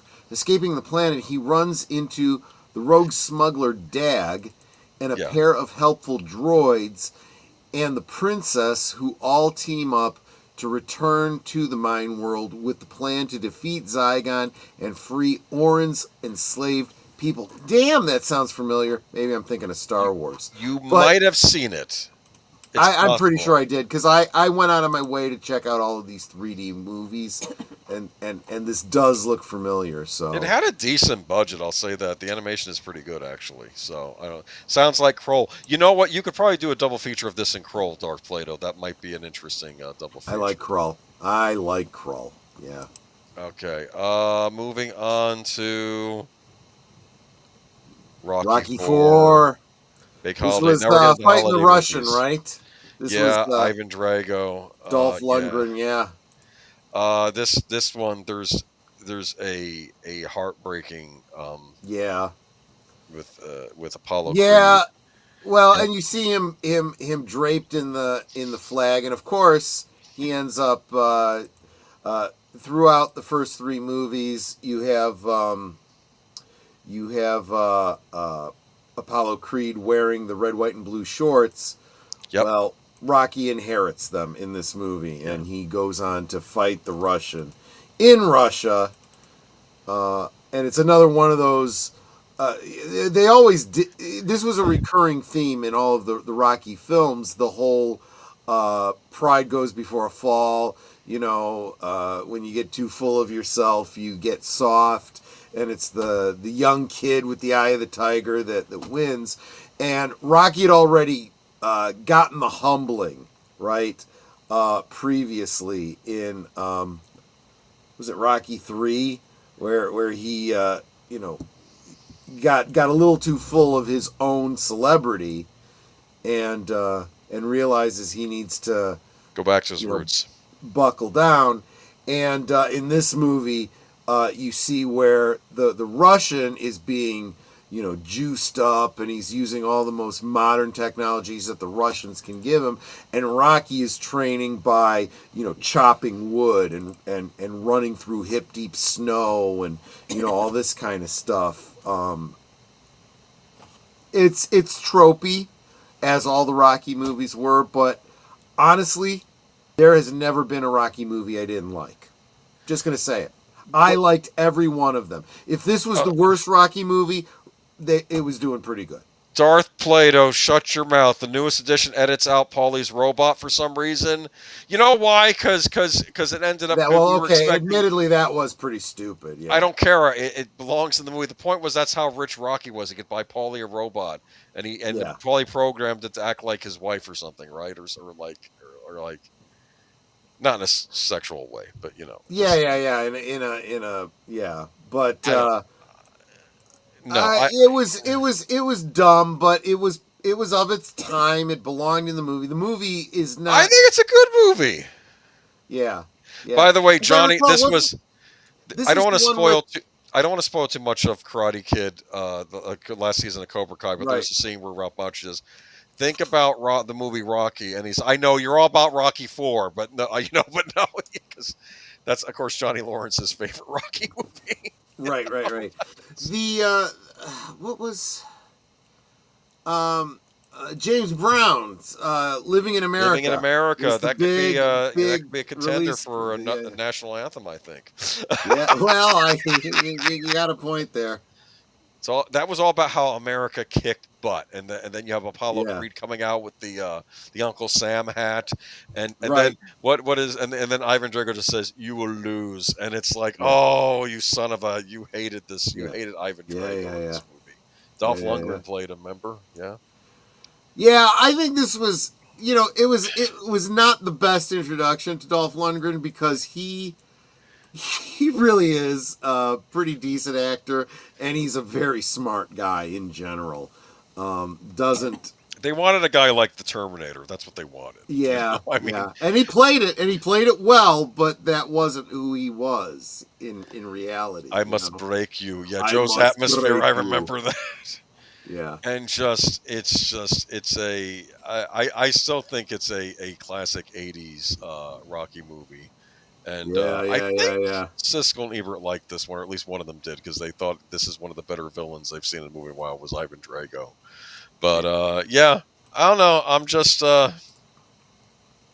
it's check it out, but watch the first 3 first. Yeah, you really should. Santa Claus the movie. This was a Salkide film. Yes, the Superman people. Very much in the vein of they use a lot of the same special effects. Basically, Superman, another Superman movie, except it's Santa Claus instead of Superman. Exactly. But it had that Superman 3 kind of sensibility, right? Because you got the serious Superman story, and then you got the goofy ass whatever the hell's going on with Dudley John Moore. Lithgow. Dudley Moore. Here's what. Okay, I'll explain. Now I have to redo the plot for you. Dudley Moore was one of the first elves to go up to, I guess, St. Nicholas. Says, "Look, you're going to be. I know you make toys for the children. We want to have you be the eternal toy maker, or whatever." Okay, whatever. And Mrs. Claus goes with them. And anyway, so what was it? So Dudley, but he's all about trying out new things instead of the tried and true, and he makes he tries automating the toy shop, and it turns out to be a disaster. And then I don't know. I think he just leaves. I think him and Santa Claus get into an argument, and he just leaves, and he says, "I'm gonna go to the biggest toy manufacturer in, I guess, the United States," and he goes up, and evil John Lithgow runs the toy corporation, and they're gonna do Christmas 2, right? It was a fictionalized version of Hasbro. Well, maybe it wasn't that fictionalized. He makes lollipops. He creates lollipops that allow kids to levitate, remember? Right. And candy canes. No, first it's candy canes for Christmas, and then they need another big hit, and they're going to do Christmas 2, and it's going to be lollipops, but they're going to be selling them, But I forgot why this is such an evil plan. I guess because it's upstaging Santa Claus, because the kids want the candy canes that make them float. Santa Claus, the movie, was one of the worst movies of 1985. It was one of those movies that there was enough in it where you're like, this could have been such a good movie. Yeah, if they hadn't had all the product there's some bad product placement in this movie. There's a scene. That was the Salkites. I mean, look at Supergirl. Look at Supergirl. Popeye's Chicken, remember? That was Supergirl. And then there's a scene where I think there's a scene that's like Coca-Cola's all over the place. Of course, if you think about it, Coca-Cola created this version of Santa Claus. So, well, I guess in a it's way, fitting. Coca-Cola and modern Christmas kind of go hand in hand. So Yeah, I 'cause guess they're the it's ones that not- created the because Father Christmas doesn't look like this in England. He wears green, right? But this well, was mostly in the Scandinavian countries, he's gone more red, but he wears that long coat, right? You know, and oftentimes with the bishop's crook. This is the movie which I learned which was Santa Claus's favorite cookie. Do you know what it is? I don't remember. Chocolate chip. Makes sense. Okay, I would have figured it would have been gingerbread because that's a Christmas cookie. But okay, depends on who's sponsoring Christmas that year. Maybe it's Nabisco and Chips Ahoy, right? Yeah, but this is John Lithgow. I guess he's evil, greedy toy company head. Like I said, Hasbro. Anyway, yes. And yes. there's a kid on the rocks and a rich little girl, and like they become friends, and like there's a scene with him looking longingly in a McDonald's in New York City. It's I don't know, gingerbread. Too on the nose, I guess so, but that's my favorite part about Christmas. Is gingerbread I do like comes gingerbread. Out. Love gingerbread. Netter makes great gingerbread at Christmas time. It's very hard to find gingerbread in stores nowadays too. We actually have a local bakery. Screw it, make it yourself. Everything, if you do it yourself, it's going to be so much better than anything you ever get in the stores. To be fair, my own household, we have our own Christmas cookies. There are two cookies that I can accept a store-bought version of because it's really impossible to reproduce them yourself. That's Oreos and Chips Ahoy. Those two. That's it. That is it. Yes. My chocolate chip cookies are so much better than Chip Ahoy. They're very, very different, though. They're very, very different. Chips Ahoy are those really hard and good dipped in milk type things. But yes, obviously, fresh, gooey, chewy cookies are always going to be the best. Writer, okay, I'd rather see Supergirl again than Santa Claus the movie. Well, I mean, Helen Slater, come on. You know, even a bad movie with Helen Slater. Perfect casting for Supergirl. That's what the tragedy is with that. But anyway, moving on to Young Sherlock Holmes. I like it. Some people don't. You? I saw it. I don't remember any of the details. This was a cable mainstay for a long time. I remember. That's why I saw it. I don't remember any of the details. This is one of the first instances of Pixar animation in a movie. The scene with the stained glass knife. That was Pixar. Right. That's right. Remember, you have the one guy in the I guess the church abbey or whatever, and he's putting out right. And he's putting out the candles, and the night comes out. I guess for this was okay. The idea behind Young Sherlock Holmes is what if Sherlock Holmes and Watson had met when they were teenagers, and they even put a caveat. Actually, Booger. Yes, I can. What? I can make a Fig Newton, sure. So, and they even do a caveat at the end of the film. Yes, we know. They didn't meet till much later in life in the books, but this is we're just playing with a what if. I like that. I like that. Acknowledging. They acknowledge that, yes, this is not canon, and I thought they actually portrayed these characters well. I think Holmes does act like he would as a teenager. I think that Watson acts how he would as a teenager.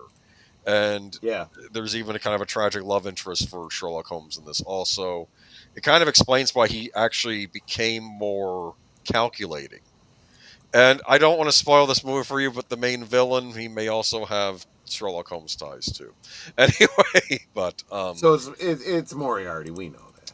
Yeah, but he wasn't calling himself that yet, and So he was calling himself Lessiarty. I understand. No, he was. No, it turns out he was of at least part Egyptian descent, and he was running this Egyptian cult in the middle of London, where they were getting revenge on the people that burned down their village because they were doing bad things. It has a lot of Temple of Doom vibes to it because it was a Spielberg production. It was Amblin Entertainment. I think who directed it was Chris Columbus. I enjoyed this movie a lot.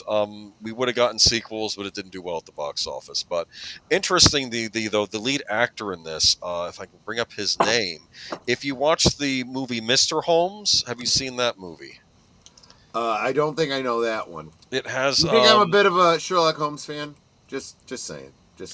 I think it has Ian. Who's the one that played Gandalf in Lord of the Rings?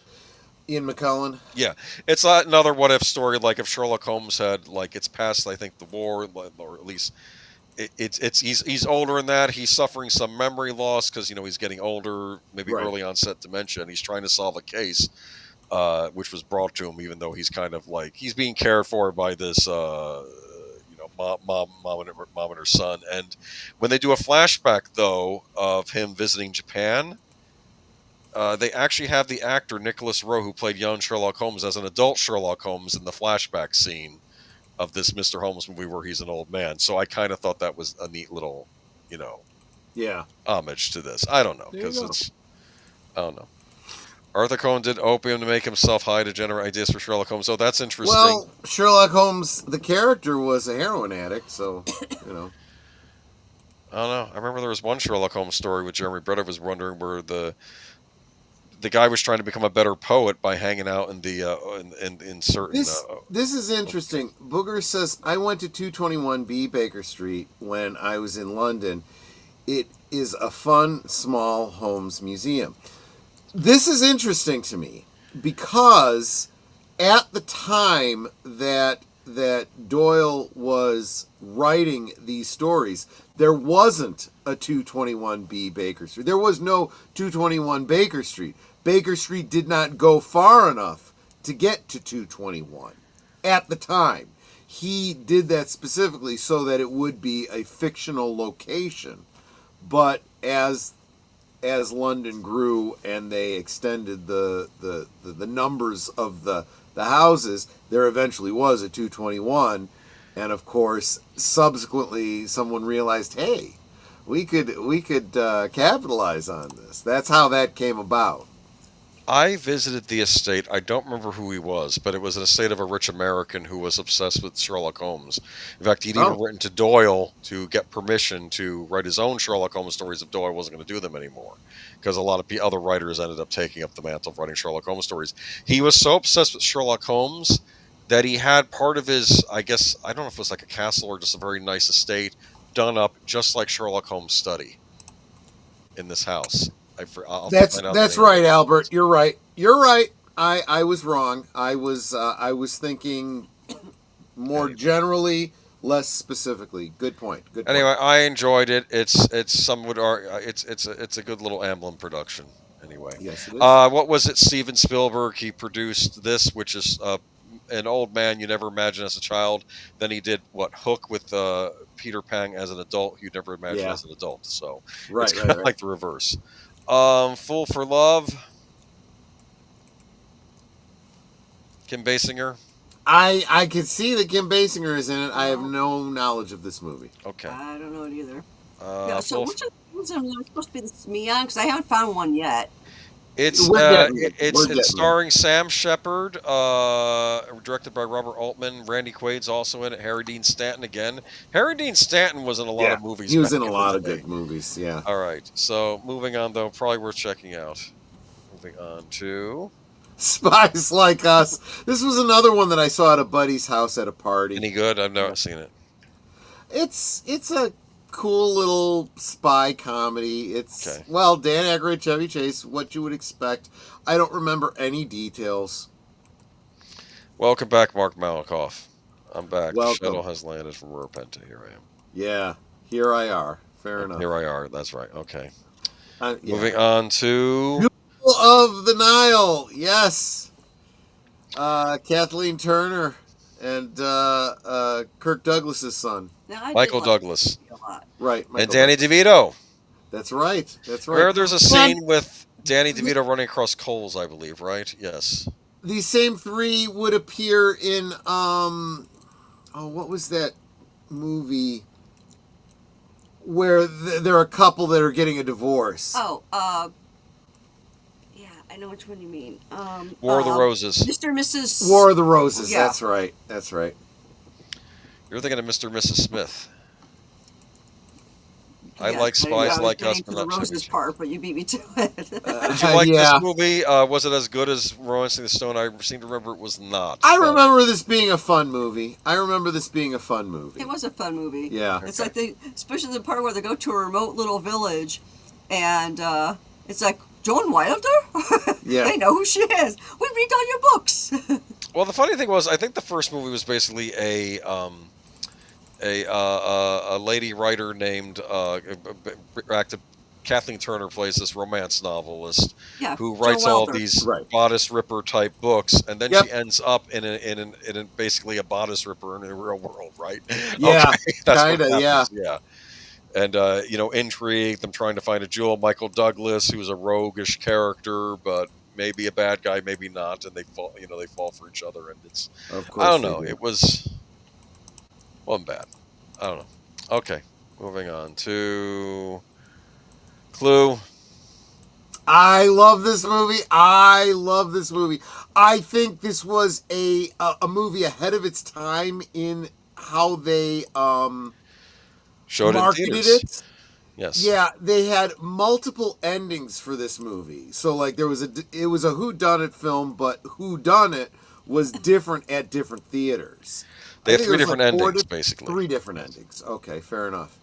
And you'd have to see it multiple times to see all the different endings. That's why, again, home media is great because you buy the one DVD, the one VHS, and it's got all the endings on it. Yeah, I gotta go to the can again. Don't want to miss nothing. Right. Great cast. Wonderful cast. And Madeline Kahn, of course, her character. Loved her. I talked about it the other night. I hated her. Flames falling from sides of my face. Yeah, that's all improvised, and it is so funny. Yes. I swear I laugh so hard that tears pour out of my eyes when I watch that movie. I love it. Michael McKean's in this. Christopher Lloyd. Tim Curry as Wadsworth. Tim Curry, who we'll be talking about in another movie in just a moment, was the butler, who is absolutely brilliant in this film. It's just great. Yeah, just classic. Yeah, more light fun comedy than Century Charge. That's why I think I liked the first one better. War of the Roses remade Benedict Cumberbatch and Olivia Colman. I saw the trailer and went, why? Olivia Colman, the one from Doctor Who? No, that's Jenna Coleman. Oh, okay. Are they related? I have no idea. Okay. No freaking clue. No idea. But yeah, Clue. It's a good movie. I like the intro, and like I said, if you get it on DVD, they give you like the first 2 endings, but this is what really happened. But to be fair, any of those endings are the plausible ending, right? Exactly. So worth checking out. This one I didn't see in theaters. I caught on cable. Clue is unjustly underrated movie. Fantastic cast. Tim Curry, superb. See this movie if you get a chance. Yeah, it's a classic. Yeah, I recommend it. It really is good. I love this movie. It's so funny. So funny. Moving on to Legend. Legend. I know that Big Al loves it. When I was a kid, they'd always have these fantasy movies. They had the children's fantasy movies like Never Ending Story and Dark Crystal and things like that. And then they had Troy did it Legend. In the bar with the screwdriver. Oh my goodness! Do you realize Tim Curry was also in this movie? He's the Demon Lord or whatever it is, right? Yes, he was the embodiment of evil. Yes. And didn't he want Mia Sara, and so did Tom Cruise, who was an elf Well, character, Mia right? Sara was the one who could bring him the unicorn. He wanted the unicorn's horn because it would provide him ultimate power. He wanted to wipe out unicorns from the world or whatever it was. Bad. Yes, he was. That was his whole point. He was the ultimate evil. Ridley Scott directed this. Yes, he did. Apparently, the European version had a completely different score. Oh, wait a minute. I'm going to blow Mark Daly's mind. There is 3 films. Don't ask. I saw there it. There is a Never Ending Story 2 and 3. Nope. I have all 3 of them on DVD. Nope. None of them are worth seeing. Just the first one. Frankly, I have issues with the first movie, even though I know it's a childhood favorite of the 80s. But Legend was not bad. It was okay. I mean, I don't know. I should probably reappraise it by watching the European version and see if that changes my opinion of the it. Soundtrack was Tangerine Dream. Am I right about that? In one of the versions, and then it's somebody else, I think, in the European cut. I think Arrow did a Blu-ray release of both versions where you can get both versions in the set. Did you like it? It had dwarves. I liked it. I loved it.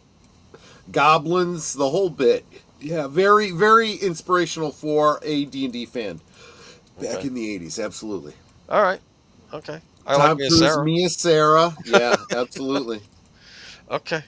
Moving on to Brazil. Yes. Terry Gilliam. This is a Terry Gilliam film. If you are a Monty Python fan, this is. He was talking about a possible future, which ended up being the actual future, the one we're living in currently. And the thing about you're not far from wrong with that. That's true.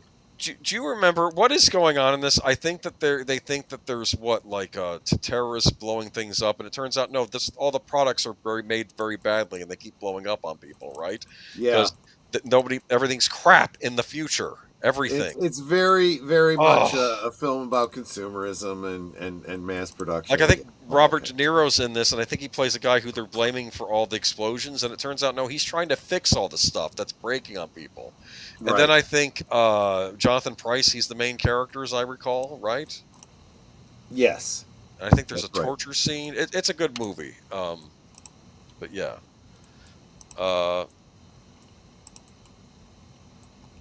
So, A Story That Never Ends, can't have a sequel. Good point, Mark Daly. Anyway, Brazil, we're checking out. I don't have much to say. Yeah, it's very trippy, though. Be prepared. It's trippy. It's not David Lynch trippy, but it's trippy. No, Gilliam's a great director, and this is one of his best, so yeah. Probably made it on the 10 best of whatever year. Steven Spielberg turning dramatic with his adaptation of The Color Purple, if you recall. Yes, it's a movie with Whoopi Goldberg and Oprah Winfrey. Anyway, as I recall, though, there was this one when that one actress was yelling about Steven Spielberg about never directing a movie about women or something, and then someone yelled out "Color Purple." Did he do that? Remember that? I think it was Elizabeth Banks that did that. She had egg on her face when she did that. Out of Africa, Robert Redford, Meryl Streep, Sidney Pollack directed. I know it was a well-received, probably Oscar winner type, or at least nominated thing. It wasn't in my wheelhouse. It wasn't my bag. Didn't care. No. Okay. I felt like Meryl Streep. They made a joke, I think, on Tiny Toons or Animaniacs where she's like, "Oh, another Oscar, thank you," and then she had like a duffel bag filled with just right? Because they would just always give her the award or something. Not sure why this movie is revered. Wasn't Sidney Pollack a great director? And I don't know, the leads are. I mean, Meryl Streep. I mean, for all my joking, I think she's a decent actress. I mean, I don't know, just. A chorus line. I'm surprised this came out. This is the one that Netter is the absolute SME on, no doubt about it. You like this one, Netter? I'm a SME on this. Aren't you? Wasn't this? Oh no, you were All That Jazz. Never mind. I confused the two as well. Yes, I you're never right. saw a chorus line. Okay, never mind then. Okay, I thought this would be you. Isn't this like a theater? I thought this was a Netter thing. No, I don't remember this one. I'm sorry. Out of Africa, well made, but not a great film. I don't know. Sidney Pollack was weird. I got the going back a second. I remember I picked up the Sleeping Beauty DVD from Disney, right? When Sleeping Beauty came out on DVD. And then Sidney Pollack has this whole thing, and I don't know why he's on the DVD, because he had nothing to do with Sleeping Beauty, and he's talking about aspect ratios and about saying how, full frame, you're losing half the movie, and he's explaining, because I guess Sleeping Beauty was one of these really wide widescreen Disney movies. He's not wrong, yeah. Sidney Pollack said that he got so angry at them cutting apart his movies, because he used to shoot them in the scope, that he actually went to the 185, the European widescreen, the more matte finish, the more matte looking ones, because he said, because he says he has nothing against 133. He says a lot of classic movies are made in that ratio, but that's not what I was shooting my film in. Right. And he got tired of his movies getting chopped up on home video, so he started shooting the where at least they would have to pan and scan less. So he started shooting them in that ratio because he got angry about what they were doing to his stuff on home video. But it was odd how that was on a DVD for Sleeping Beauty, which gave you the choice of choosing either full screen or widescreen. Real quick, welcome Bo. He says, "Happy 4th of July, everybody! Drinking Hootie shots, Jack Daniels, honey at Hooters. Awesome. Have fun, my friend. I'm so glad you stopped by to say hi to us. A Chorus Line was a good musical, not a bad film adaptation. Better on stage, though. Fair enough. Good to know. Moving on to... What did I say about Louis Gossett Jr.? Like anything Louis Gossett Jr. was in, this is a great, great movie. He should have been nominated. Working through that makeup in this. This is Enemy Mine. In my opinion, a very underrated science fiction movie. Agreed. Dennis Quaid and humans are at war with what? The Drakh? Were they called in this? The Drakh, yeah. Exactly. And he crash lands on this inhospitable planet, and it's him versus the Drakh, and they're attacking each other at first, and then they realize if they're going to survive on this planet, they have to work together. Yep. Even though they're aliens, and he eventually, the Drakh learns English, and he learns the Drakh language, right? And it's it reminds me of, there was a World War II film about a guy, an American and a Japanese pilot that crash on a planet. They need to survive together. I can't remember the name of the movie. Someone here is going to remember it, but it kind of reminded me of that, and it's a really good movie. Very, very a great character piece. It really is. Loved the film. Enemy Mine was fun, and Enterprise episode used the storyline a bit. Yeah. It's interesting because basically he, through his efforts in this movie, the Dennis Quaid character eventually he ends up becoming a bridge between the human race and this other alien race, right? Exactly. Yeah, exactly. I think he helps them get a peace treaty going instead of fighting over territory. And yes, that's what it was. Hell in the Pacific. You're absolutely right. Lee Marvin and Toshiro Mifune, I believe. Drakh was also the alien race in the JMS Crusade. The Babylon 5 sequel. Interesting. I remember Crusade. I liked Crusade. Again, thank you TNT for yanking that before I had a chance to be finished. You remember Babylon 5 Crusade? Yes. I was a big fan of Gary Cole, so I like the fact that they had him as a captain on that show, because I remember Gary Cole as the villain on American Gothic, so I was happy to see him in a more heroic role in that series. But one of my most underrated films of 1985, Enemy Mine, basically fugitive kind. Great movie. I love Enemy Mine. Kind of a tearjerker. Kind of pulls at the heartstrings a little bit because you're it really does. Yeah, it's the ending is well, after a certain point it's kind of predictable, but like up to about the midpoint of the movie, you don't see it coming. Yeah. Ran, I've not seen this. I should see this because it's Kurosawa.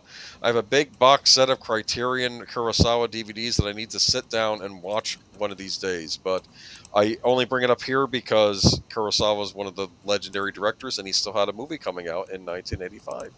Yeah, I did not see this. I heard a lot of good things about it. I think this one was also a nominee, but I did not see this myself. Darth Plato says Crusade wasn't very good. It was better than Legend of the Rangers, which was the other pilot for another Babylon 5 spinoff that didn't make it. What did I like about Crusade? I like the fact that the captain had this box, and the box would give him advice, but the advice would either be good or bad, and you wouldn't be able to tell what. Like, go to that planet. You can find a cure for the disease there, because the human race got infected by a virus by the surviving allies of the Shadows, because they went after the human race because they defeated the Shadows in the Shadow War. Right. It was revenge. Sally Field in James Garner in Romance. Murphy's Romance. Yes. This is the French poster or the Spanish poster. Sorry. I saw this movie because I liked Sally Field. My mom liked James Garner. I don't remember it very well, but I didn't dislike it. Okay.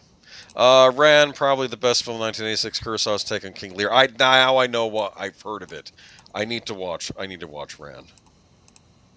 I need to watch more Kurosawa in general. This is fitting for today. Yeah. Revolution with Pacino in like Revolutionary War era, right? Yep, but I did not see it. Okay. Who's he playing? John Adams? I don't know. Okay. I don't think so. Okay. I don't think so. All right. We'll be playing right after this. Well, no, we're not.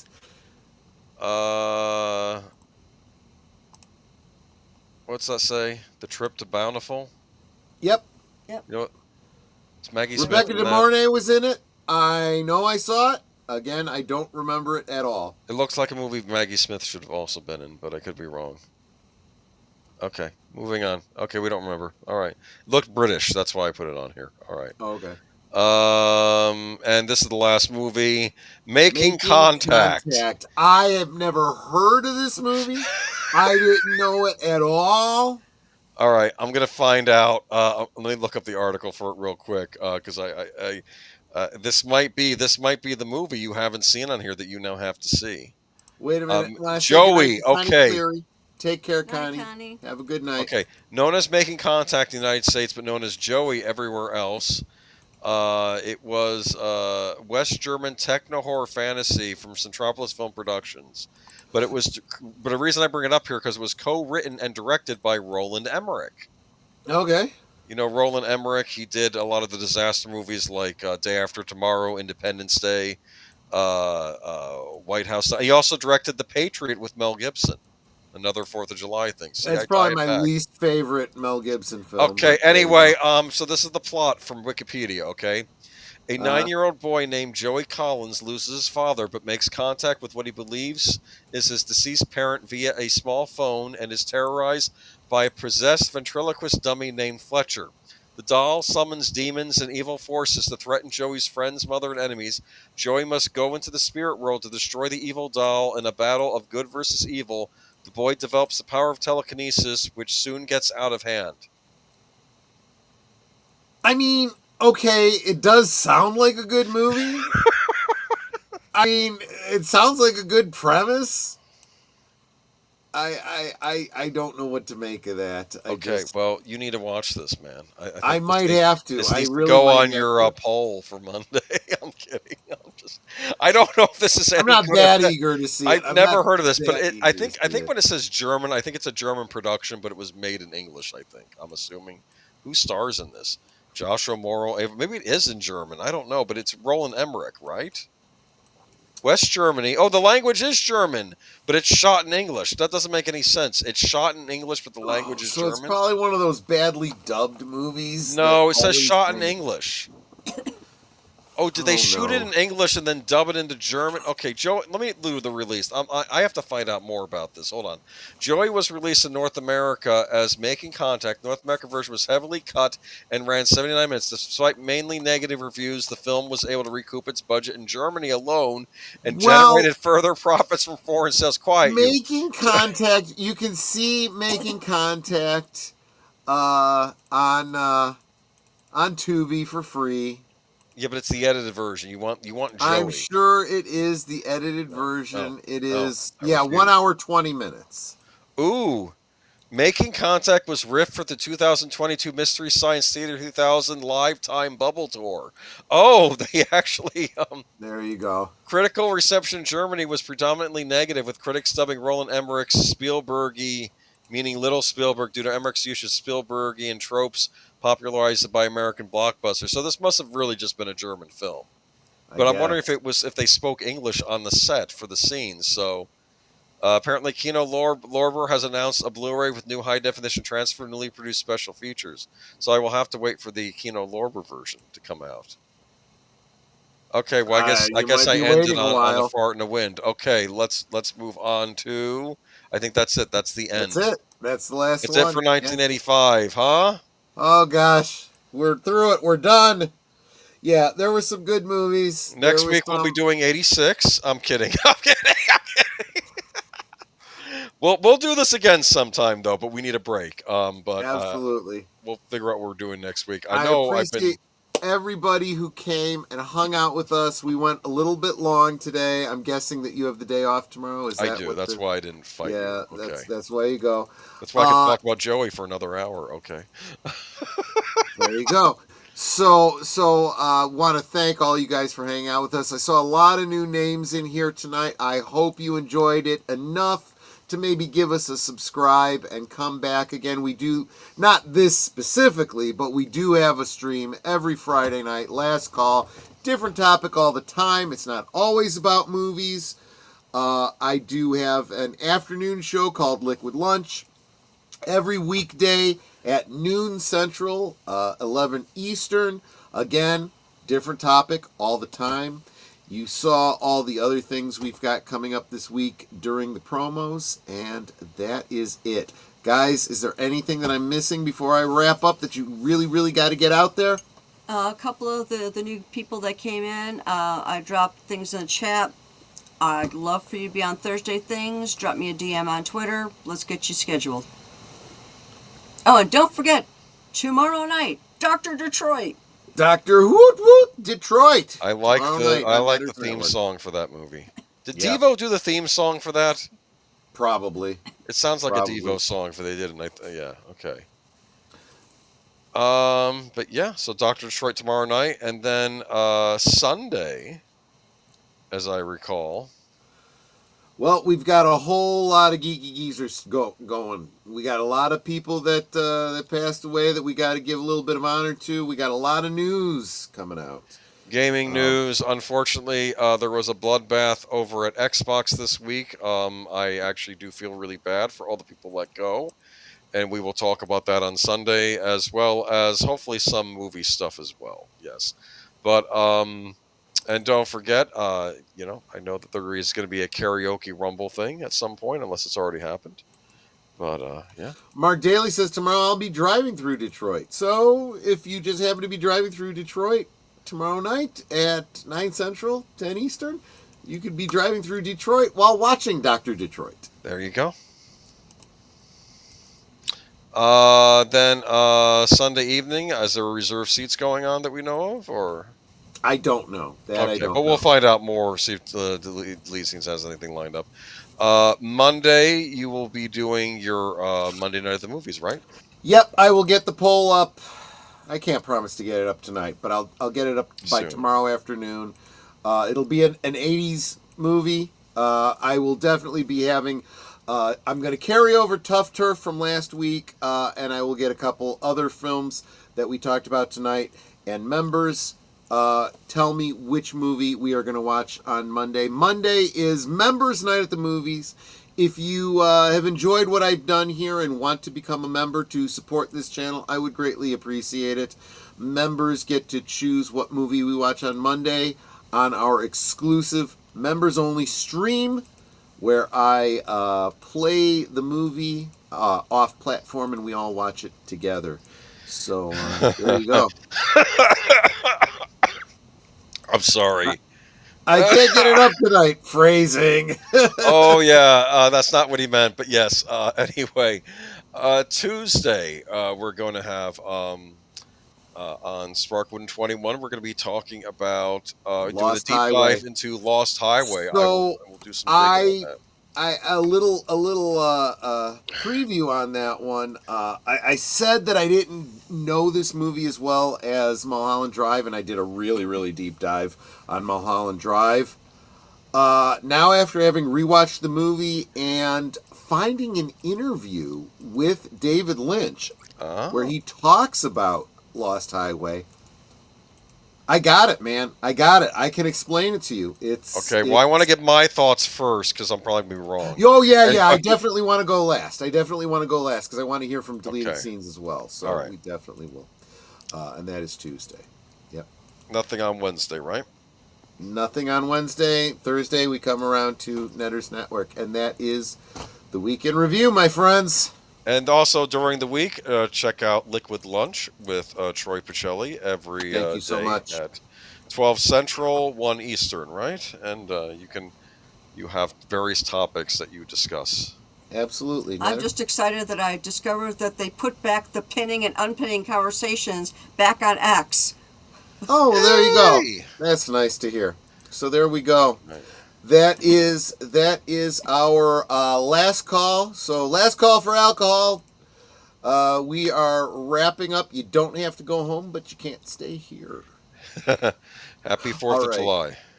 Take care, everyone. Have a great one, and I'm hoping to see you on the next one. Salute. Bye-bye. Good night, ladies. Good night, sir. Hit it, sweetheart.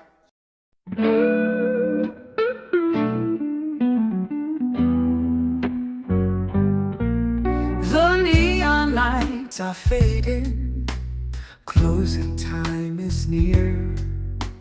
Whispers in the corners, secrets shared sincere. The bartender's polishing the final glass. Time slips away like moving through the grass. Last call for alcohol, make your dreams come true. One more round, friends, from me and you. Let's toast to the night, to the stories we've spun. Here's to the laughter and to what's begun. The shadows are dancing as we linger still. Every clink of a glass, a memory to distill. Beneath this smoky haze, our feelings they unfurl. A tapestry of whispers in this corner of the world.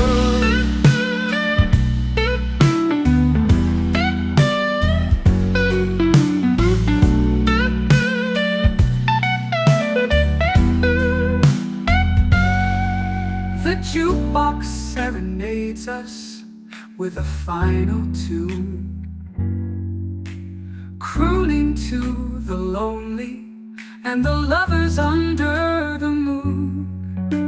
With every soft note, the end draws ever near. But in this fleeting moment, there's nothing to fear. Last call for alcohol, make your dreams come true. One more round, friends, for me and you. Let's toast to the night.